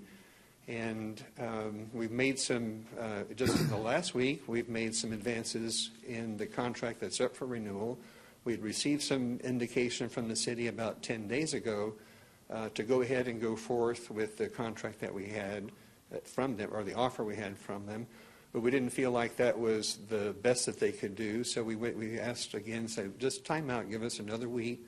So as of Friday, we now have gotten another $400,000 concession out of your pharmacy benefit manager, in addition to some other programs that we're interested in implementing as well. Can we ask, Randy, how long ago did you start working on that pharmacy negotiation?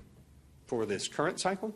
Yes, sir. The one that identified the savings in that matrix program? Yes, sir. We only learned about that 2 weeks ago, I guess. And so I'm just curious how long ago you guys were. The first discussion we had where we mentioned payer matrix was in late April of this year as the contract came up for renewal. So you identified the savings potential on that prescription? Yes, sir. We've been identifying a significant amount of savings that would be available, and I would say it's like that. It's like that fast. What else have you identified? Going back to the 2020 cycle, we identified about a $1 million differential between your current vendor and all of the major pharmacy benefit managers in the marketplace. And that RFP got rejected by council. And we did it again in 2021, and again we identified significant savings of over $1 million each case. But again, the direction came back to go ahead and continue renewing your contract with Maxor. And so this is the first renewal cycle since the 2021 time period where we've had the opportunity to go back in and renegotiate that. And we know that there's significant savings because we do this all the time. And there's a process. So we've had some discussions here with the city as well on if you wanted to put the contract out to bid or to seek another supplier, would there be time to do that before, say, January the 1st? And the answer is yes. And there's various ways that you can go about doing that. The standard process is through a request for proposal process, which is what we're responding to right now for you. And that process takes time. You have to advertise it, run it through your purchasing department, bring an evaluation team.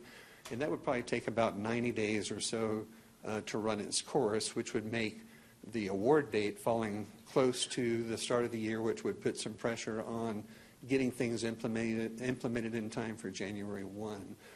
There are other ways and vehicles that you can use to accomplish the same thing, and the one that we've used successfully is either working through a cooperative or through an interlocal agreement. So I'm sure the city has entered into interlocal agreements with other public entities to share park space or buildings or things like that, and the interlocal agreement satisfies the purchasing requirement.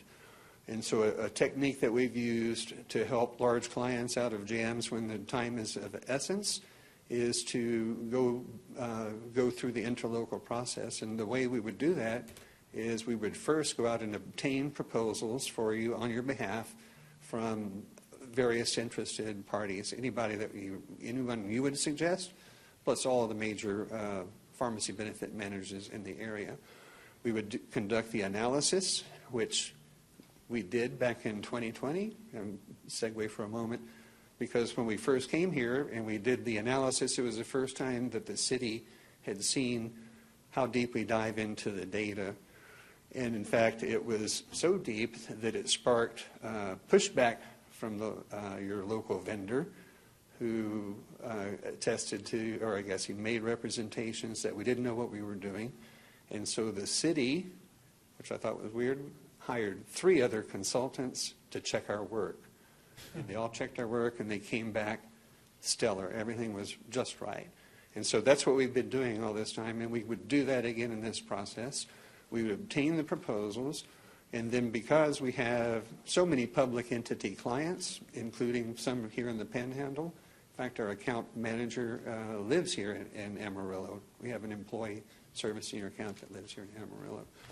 So we would identify who is the best player. Once you agree that that's the one that you would want to use, then we would identify a public entity that already has a contract with them, one of our clients, and ask them to enter into an interlocal agreement for you.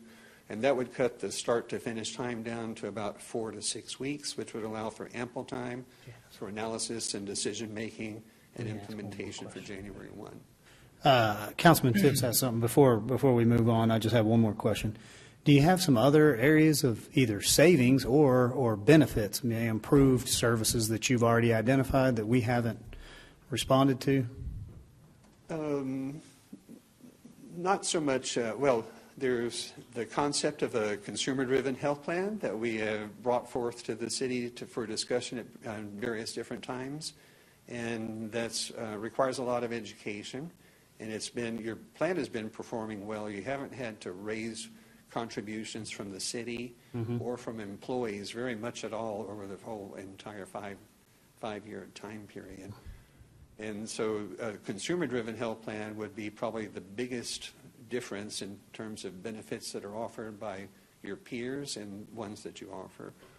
One other thing that we did too in conjunction with the city is you used to operate your own clinic here, staffed by your own employees, et cetera. And that was also in the first early days too, where we came on board and started asking questions about your clinic, and there wasn't a whole lot of data to support it.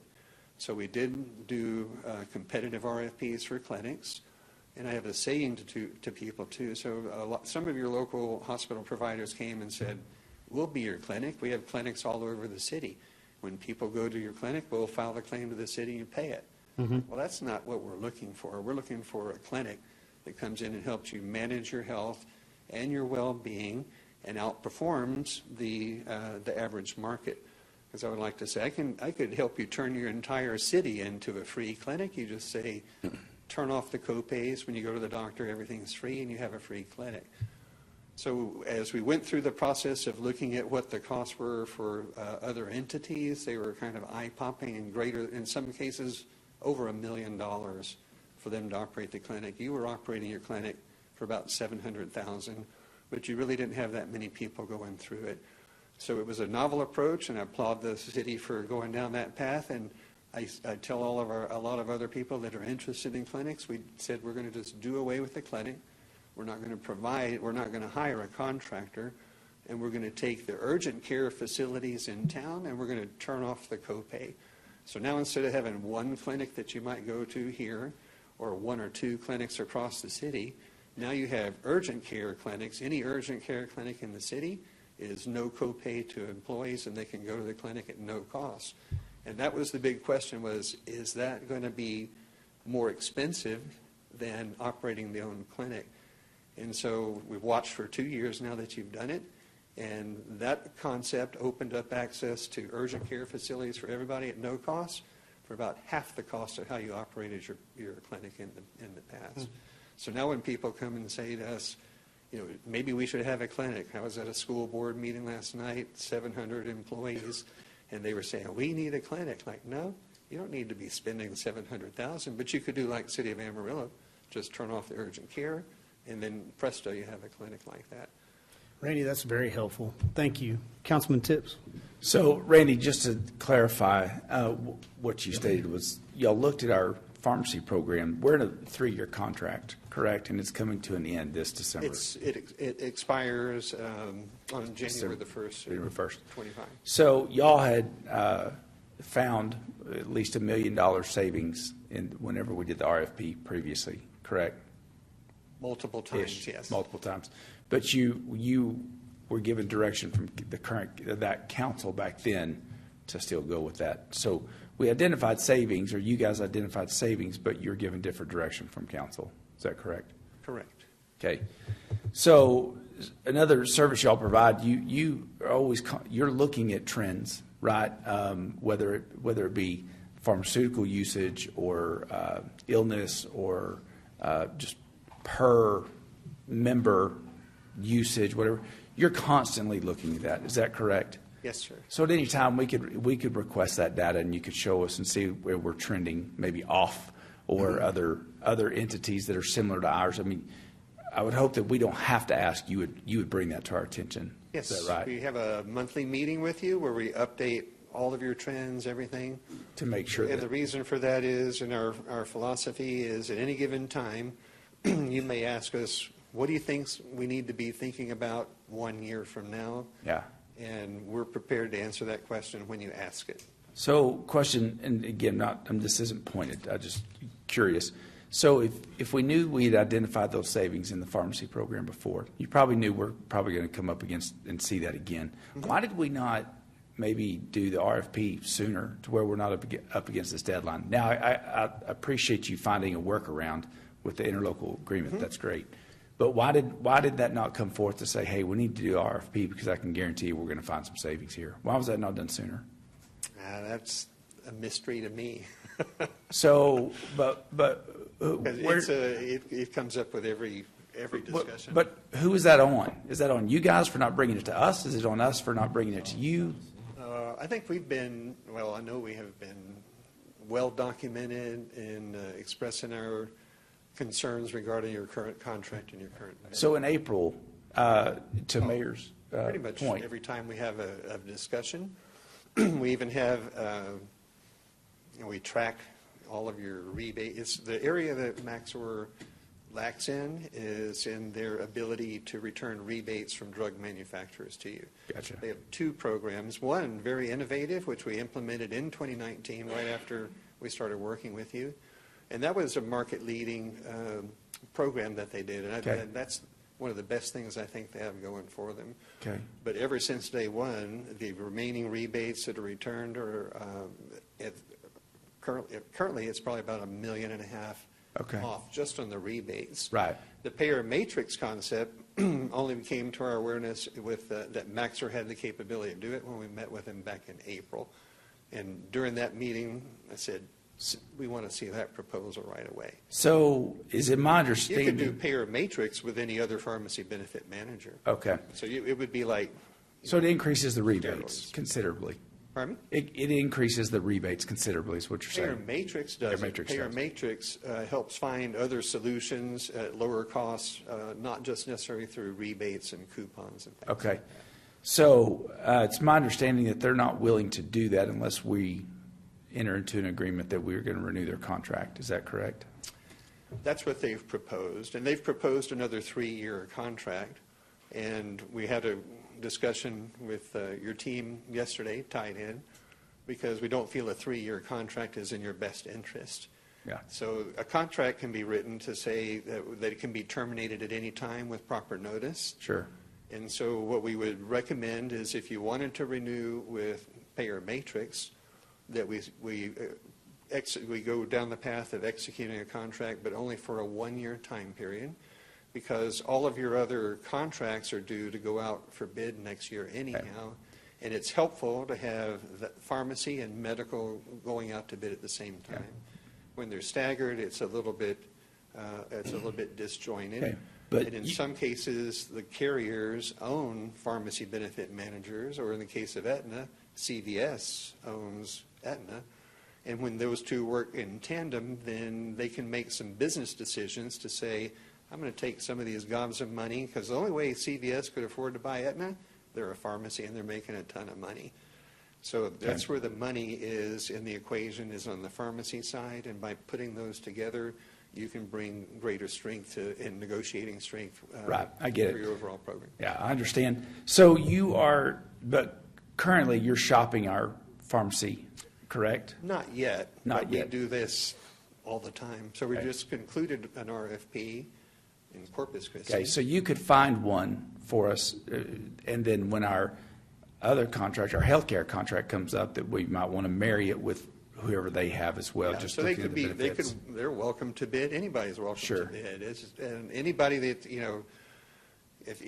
we'll go to all of the major players, including Maxor, and any other suggestions, anybody can jump on the bid. Okay. All right, perfect. Okay, thank you. That was very helpful. Council, you may have a few other things. I want to throw out one thing. We we visited during budget. We identified some savings. We were talking with our public health authority, or not public health authority, public health department, about potentially having and spinning up a women's clinic that would do prenatal, sonograms, all sorts of things that we could do.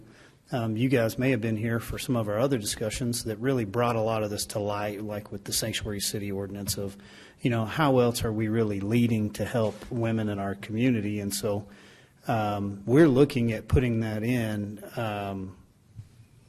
Do you work with subcommittees at all usually? Like, do you only work with staff? And here's my thought. With that piece, I'm curious if council wouldn't want to create a subcommittee of 2 council members that could work hand in hand with you, our new city manager, and our staff. Because it sure seems like some of the direction that we're leading, you guys have already been going. But the data, for whatever reason, isn't reaching kind of our desk. And so now today's the first opportunity for us to hear that you probably have identified some of the areas of savings that I feel like one council member went out looking for kind of on his own. And so would that cause you any issues if we had a subcommittee that would be able to work with you? It'd be better communication? Not at all. Ty and I were in Waco on Wednesday, and they have a subcommittee of 2 commissioners that that support their insurance committee. And so we were in the room having a conversation, looking at the data. And speaking on women's health, there is a program that we've been suggesting. It's not a huge change, but I think it's awesome, and it's a new way. It's a new breast exam outside of a mammogram. It's performed by a company called BEXA, and they use sonogram and ultrasound as opposed to radiology. Mm-hmm. So it's not as, I guess, not as traumatic as a mammogram. So it's kind of like mammograms, prostate exams. Right. Nobody ever says, like, hey, I think I want to go get another one today. They're just not the most comfortable things. But the BEXA exam gives you immediate results because, and the BEXA exam people come to your location. So we've proposed it, but your staff has been real busy with all the transitions you've had going on through Workday, and it's hard to get in there. But we've introduced it to all of our other clients because they'll send a technologist person to you. They can set up shop in like a 10 by 12 room. They can perform the exam, give you immediate results where you don't have to wait 2 weeks wondering if it's going to be, if it's going to be accurate or if there's a problem or not. If they detect a mass in the initial exam, they have ultrasound equipment and they go straight to the second step. It doesn't require your breast to be compressed. You're not exposed to radiation. You can do it on females down to age 18, even if they're pregnant. And the cost of the mammogram is cheaper. And the cost of the BEXA exam is cheaper than a mammogram, and it's covered at 100% as a preventive care benefit under the health plan. I know this council and the staff looking for ways to both improve the benefit package that we have for retention and attraction, trying to keep up with the demand that we have in some of these departments, and then also just cost effectiveness efficiencies. We've done a good job, I think, of identifying some of these. Now we want to try to reprioritize, spend the money where we get the most benefit for our community. So council would ask if anybody, and Mr. Path, if anybody wants to weigh in on, it'd be a short-term subcommittee. I don't think this thing would last that long. I don't think it'd be too many meetings.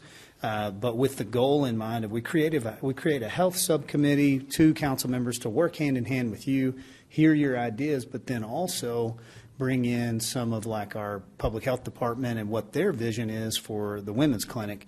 We make sure that we're all going down the same path, and then if you're finding some savings, we're looking to reinvest that in our organization. So everything good for you, Mr. Path? Councilman Tips, I know you got the tap because you're an insurance guy already. Yep. I'll volunteer. He volunteered. Do I have another councilman that would like to sit on this subcommittee? And if not, I will volunteer. But I will gladly let another sit on it if they'd like to. I would. You want on? Okay, so we would create a subcommittee here today with the consent of council. Councilman Sherlin, Councilman Tips would start this, and Mr. Path, if you don't mind steering that to kind of get that set going. He has about 6 weeks of constant meetings right now of just getting here, and so I'm not trying to plug something else in. 10 weeks of constant meetings. So if we could allow him to maybe look at the overall schedule, make sure that he can prioritize it, but not bury himself, then you could coordinate Mr. Path with City Secretary, I'm thinking. Okay, greatly appreciated. Guys, thank you. That's a really good idea. Yeah. Any other questions for these two before we let them get out of the spotlight? Okay. The honesty. Thank you. Thank you, guys. Appreciate you. Thank you. Man, that's all I had on item 10G. Anyone else have anything, or are we ready to move?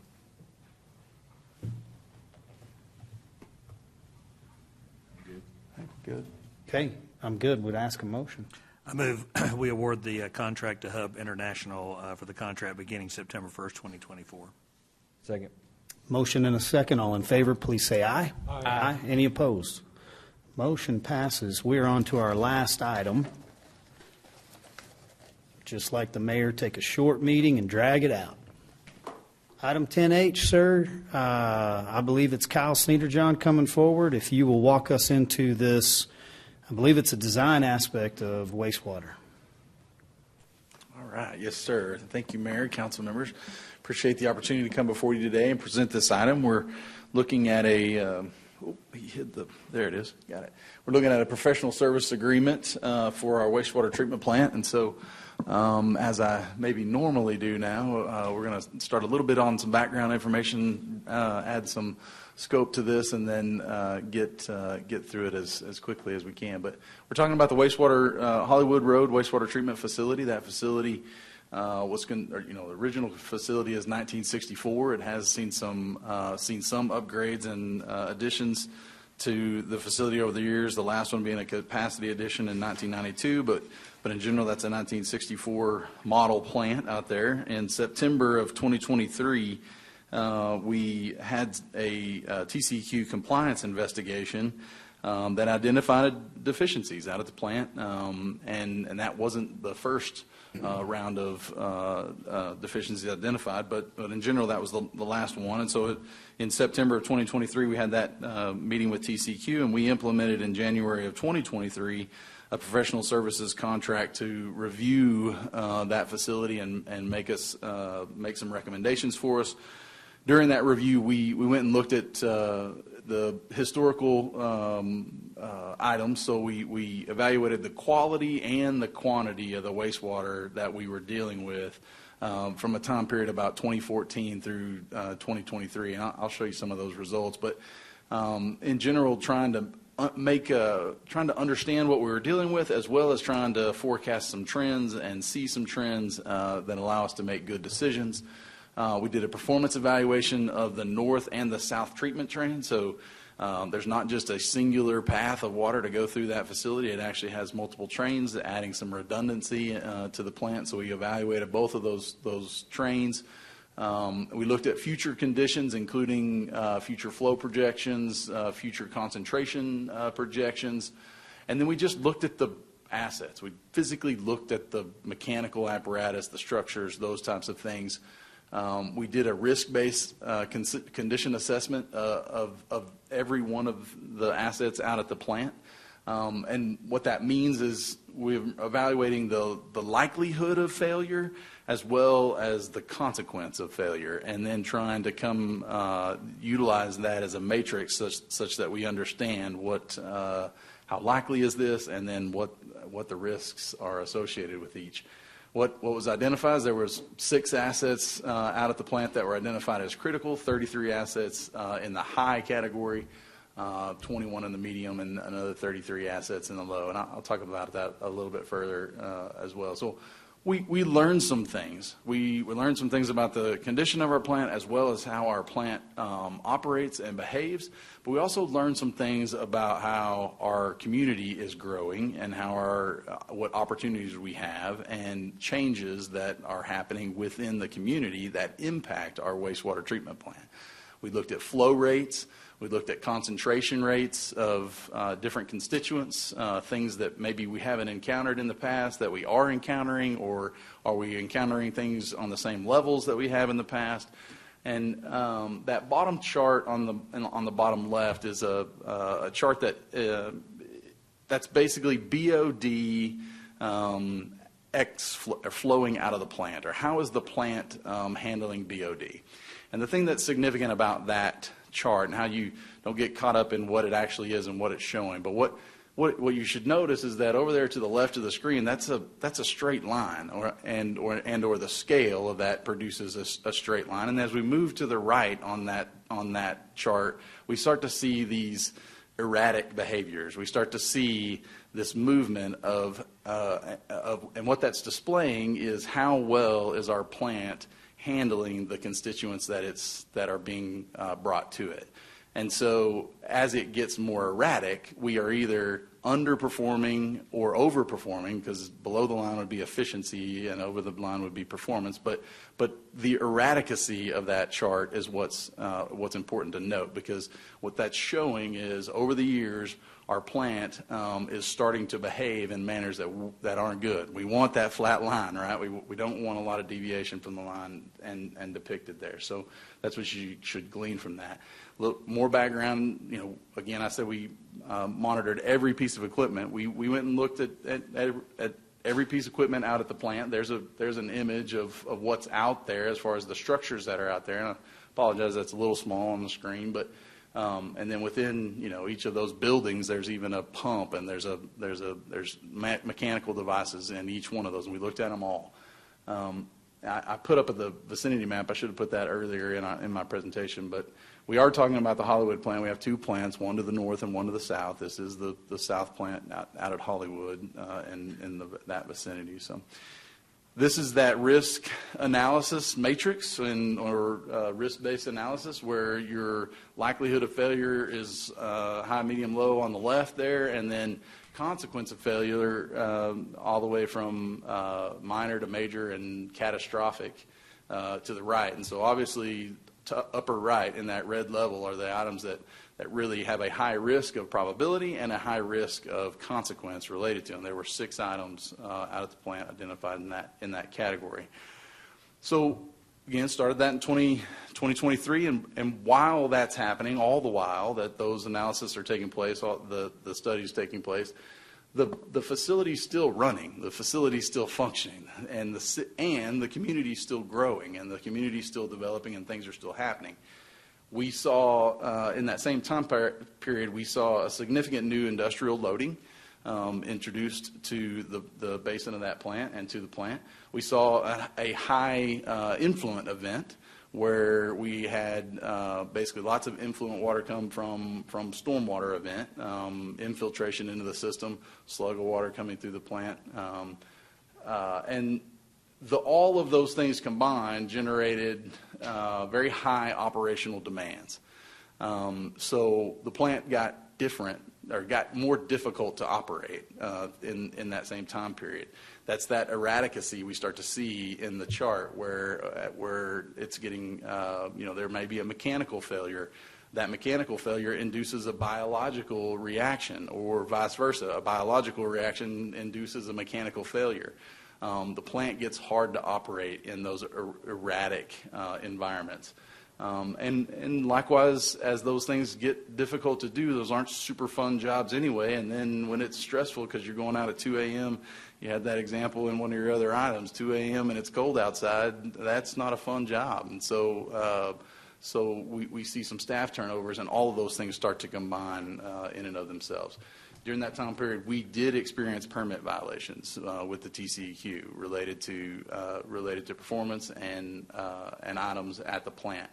Ultimately, in November of 2023, we self-reported to the TCEQ that we had exceeded the 75% of our permitted flow capacity. That's significant because you've heard the 75-90 rule, I'm sure said 1 or 2 times in presentations. 75% of your permitted capacity means you must, by TCEQ, start designing a facility and identify to the TCEQ, how are you going to continue to treat waste at this facility? How are you going to continue to be successful with discharge from the plant?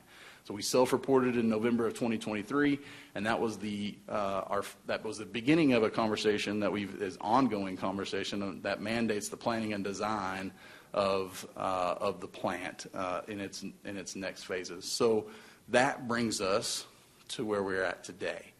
And that brings us to a proposed agreement with Kimley Horn and Associates, Inc.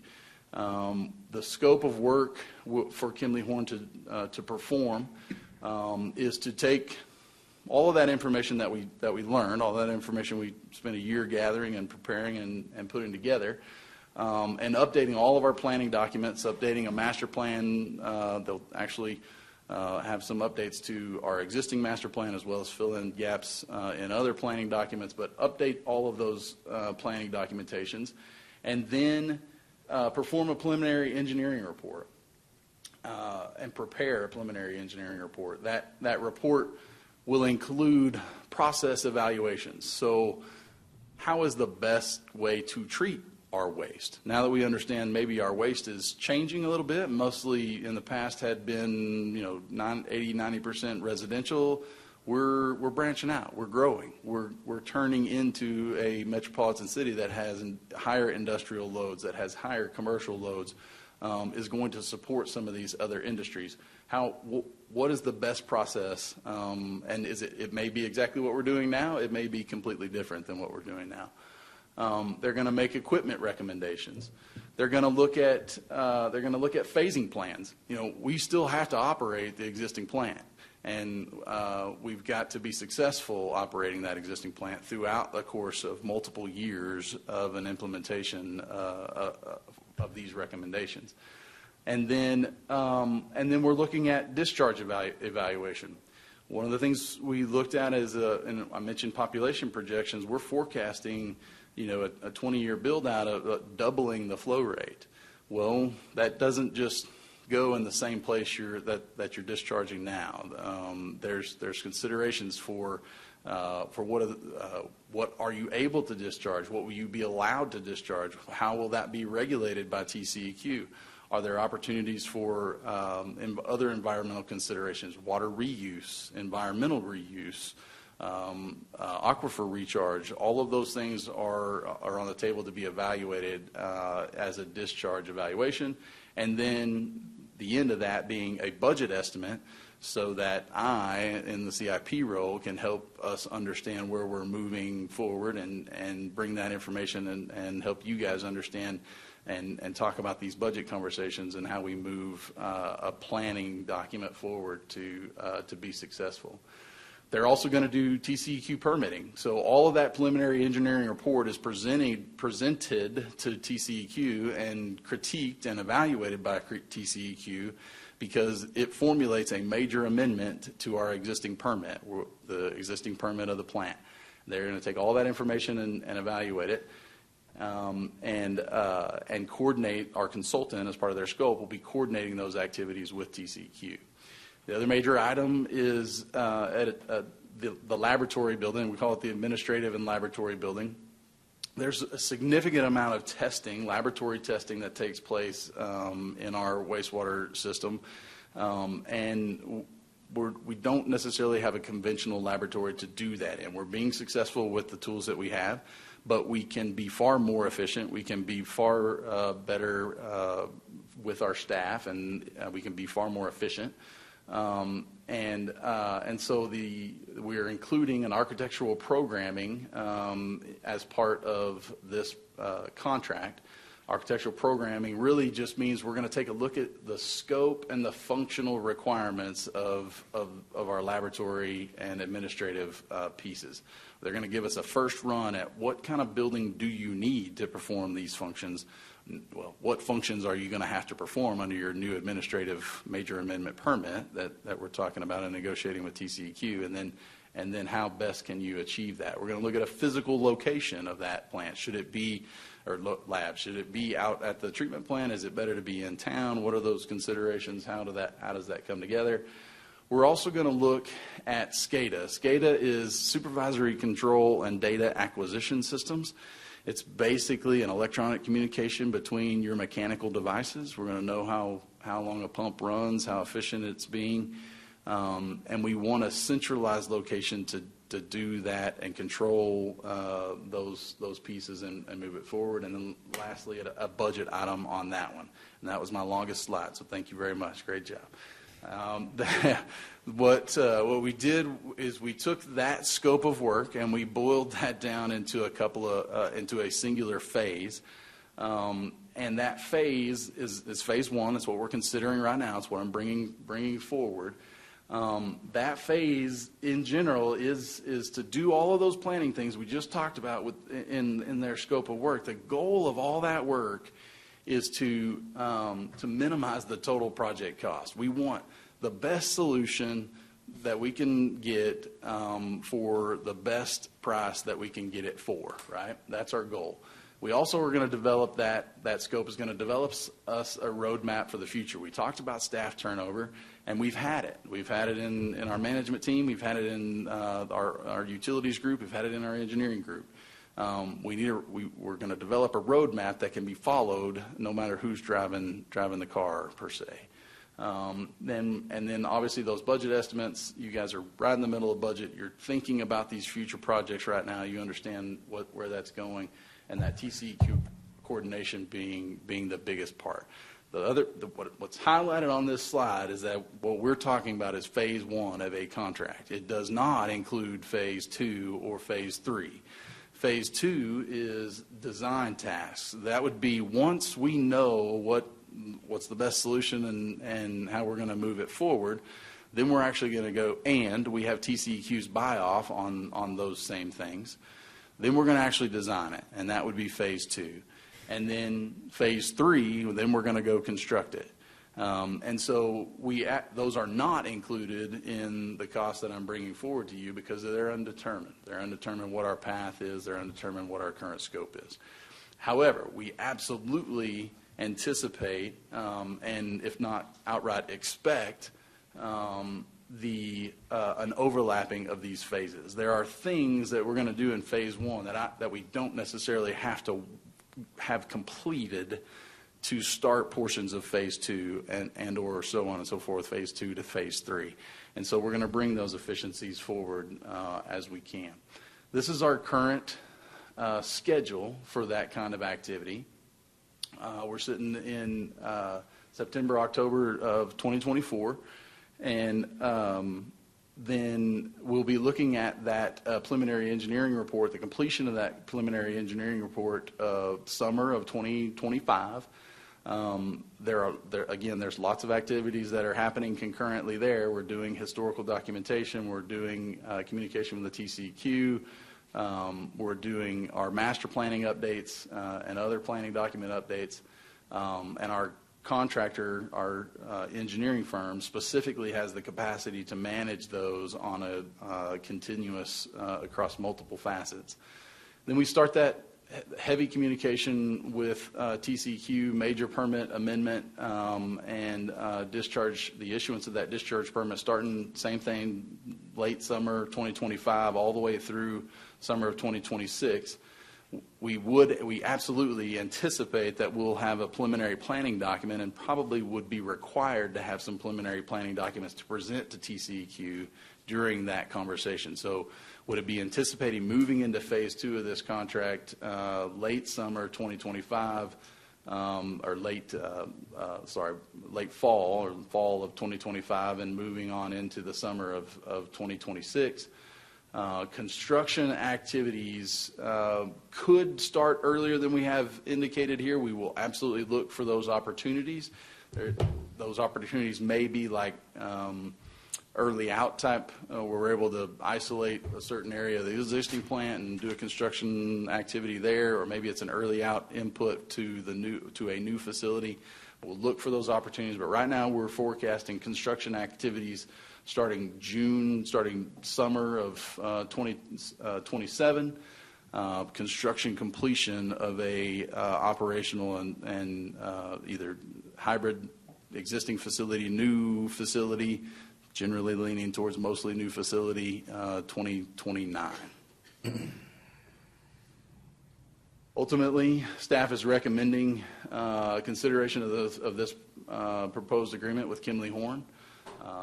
And again, this amounts $5.9 million. It is being totally funded by the water and sewer revenue funds, not bond funding. Man, real good. Questions for Kyle, gentlemen? Could you repeat that, please? You know. Yep, please. Let's do it again. Go back to page 2. Let's start there. Yeah. No, we appreciate the update. It's a very important apparatus. We got a lot of problems. We know what's existing out there. I think we've felt like you guys have educated us pretty good so far. So some of this is repetitive, but great, needed. So, I've got a question. Yes, sir. And I'm agree with the project 100%. Yes, sir. The problem I have, seems like Kimley Horn gets a lot of our RFQs, and I'm looking here at y'all's scoring system. It doesn't tell me nothing. It gives me a score. I don't know what we're scoring. I mean, you got criteria 1, criteria can you give a backup list to, if it's not an issue for the vote on this one, but could we include, Mr. Path, the criteria for the vendors and the backups that are given to council? So I think what we're seeing is criteria 1, criteria 2. We don't know if criteria 1 is pricing, criteria 2 safety. He just can't see that on his own. I apologize. I don't have those at my fingertips. I'll vote with the project, but I would like to see more. Thank you, more Stephanie. Information whenever we do these. I apologize. I don't remember what those were. We wrote that RFQ specific for engineering design services, but Does your staff score this? yes, sir. So it was scored by. Do y'all have a preference for Kimley Horn? I mean, am I? Sure. No, that's a great question. So we approach every RFQ process as a new project. We require each contractor. We require each, or we don't. We give the ability. We don't not necessarily requiring. They're choosing whether they apply or not. So we allow those contractors to apply, and they put together a packet that is based on those scoring criteria. Those are the. We tell them, hey, this is how we're going to score the process. And then allow them to submit. Kimley Horn does a great job with their RFQs, and thank you, Kenny. Kenny Fryer is an engineer with Kimley Horn and is also available for questions. But he had the notification. So this A, which I'm assuming was probably criteria 1, it's listed as A in this documentation, was respondents' demonstration, general understanding of the scope of the project. Item B, demonstrated experience in developing similar wastewater treatment plant projects and the ability of the respondent to perform those services. Item C was success in developing similar administrative buildings, SCADA systems, and laboratory facilities. Item D was demonstrated success in management of construction phase of similar type projects. Item E was qualification of project team and the key project managers, including their personal references. Item F was ability of the respondent to exhibit their current capacity to complete the specific project in a timely manner. I apologize, I'm having to scroll with my thumb. Item G was reference from other clients attesting to the applicant's quality of work and compliance with performance standards. I'm good. What was the criteria on pricing? So pricing is not evaluated in this criteria, and state law is not allowed to be submitted at that time period. Okay, so that's all good to know. So I think maybe we're looking at it more like a typical award. This is not typical. So this has a few other things to it. So okay, well, Councilman, I know you said you're good. Yeah. Any other questions? No. Can you go back to the BOD chart? Yeah.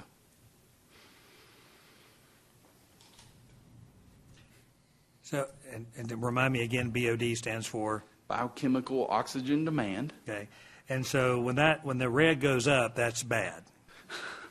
Yeah, deviation from that line, either above or below, is above would be basically a high BOD discharge. Below the line would be like you're too efficient. You're spending more energy than is worthwhile. So right. So I mean, with this area, when we looked at up until 18, we were doing well. What happened in 18, 19, and then I see spikes in 22? Sure. Is it just the aging, the usage, or maintenance, or what kind of got us into where we are at this point? Yeah. I would literally say all of the above. And there are some very specific incidences like that can be pointed out in this. So there may be a slug of material that's delivered from an industrial user, and that can be observed as a treatment incident. You could see responsibilities or responding characteristics in this chart. Environmental impacts as well. Now, the assumption being that a lot of those environmental impacts were experienced, prior to 2018 than after 2018. So you can track some of those. But all of the above. That could be a maintenance failure. It could be a maintenance failure or a maintenance delay that induces a biochemical reaction, and we lose our bugs.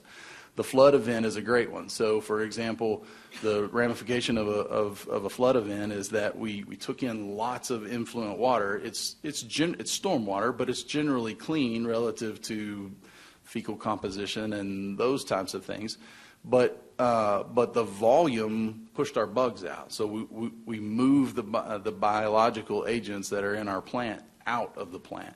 We also moved sludge, grit. One of the very first things you do in a wastewater treatment plant is you take the sand out. So lots and lots of silica in everything that we do, and lots and lots of carbon in everything that we do, and those things drop out as grit, as sand. One of the very first things you want to do in a plant is drop those things out. Well, in a flood event, which we moved that sand through the rest of our plant. So anytime you throw sand in a pump or throw sand in any other mechanical device, that's tough. And so there were ramifications that took place many, many months after that kind of event that would show up on a chart like this. So all of the above. Yeah. And then going back to the chart that had the different colors of incidences, and you had catastrophic on one end. Can you call that up real quick? Yeah. So these that are over here in the red area, is the number of, I guess, you just assign each incident a number, so something potentially catastrophic happened? No, those are the number of the asset.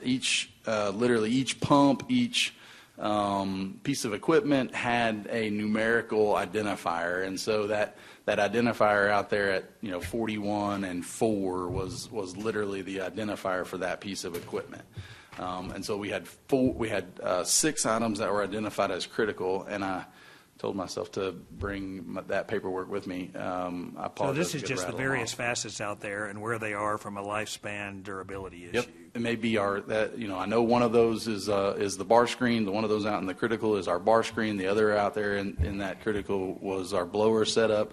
The other one was the third one was our electrical system including our backup systems, our generator type systems.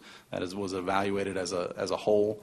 In a critical method, and then there were 3 more that are dropping from my memory.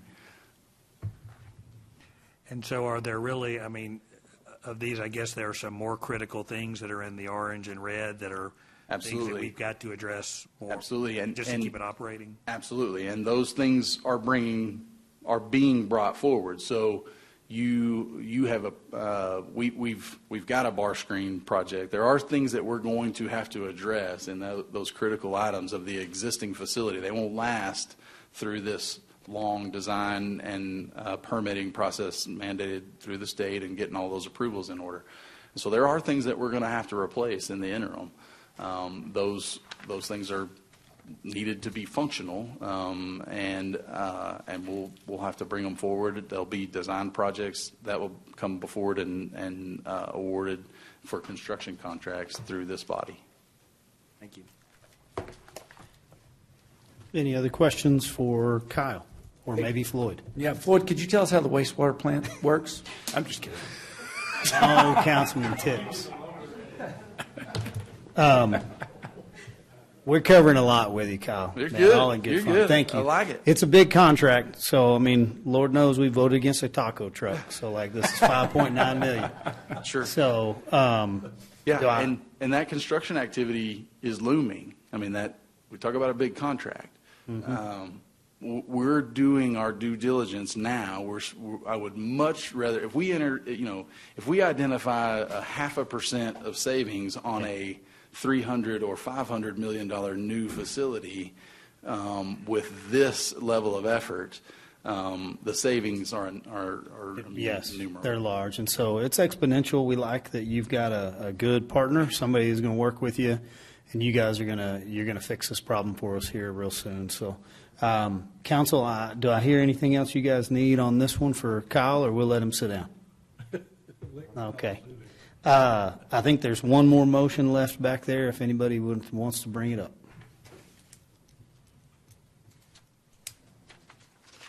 Nope. It's there's nobody back there.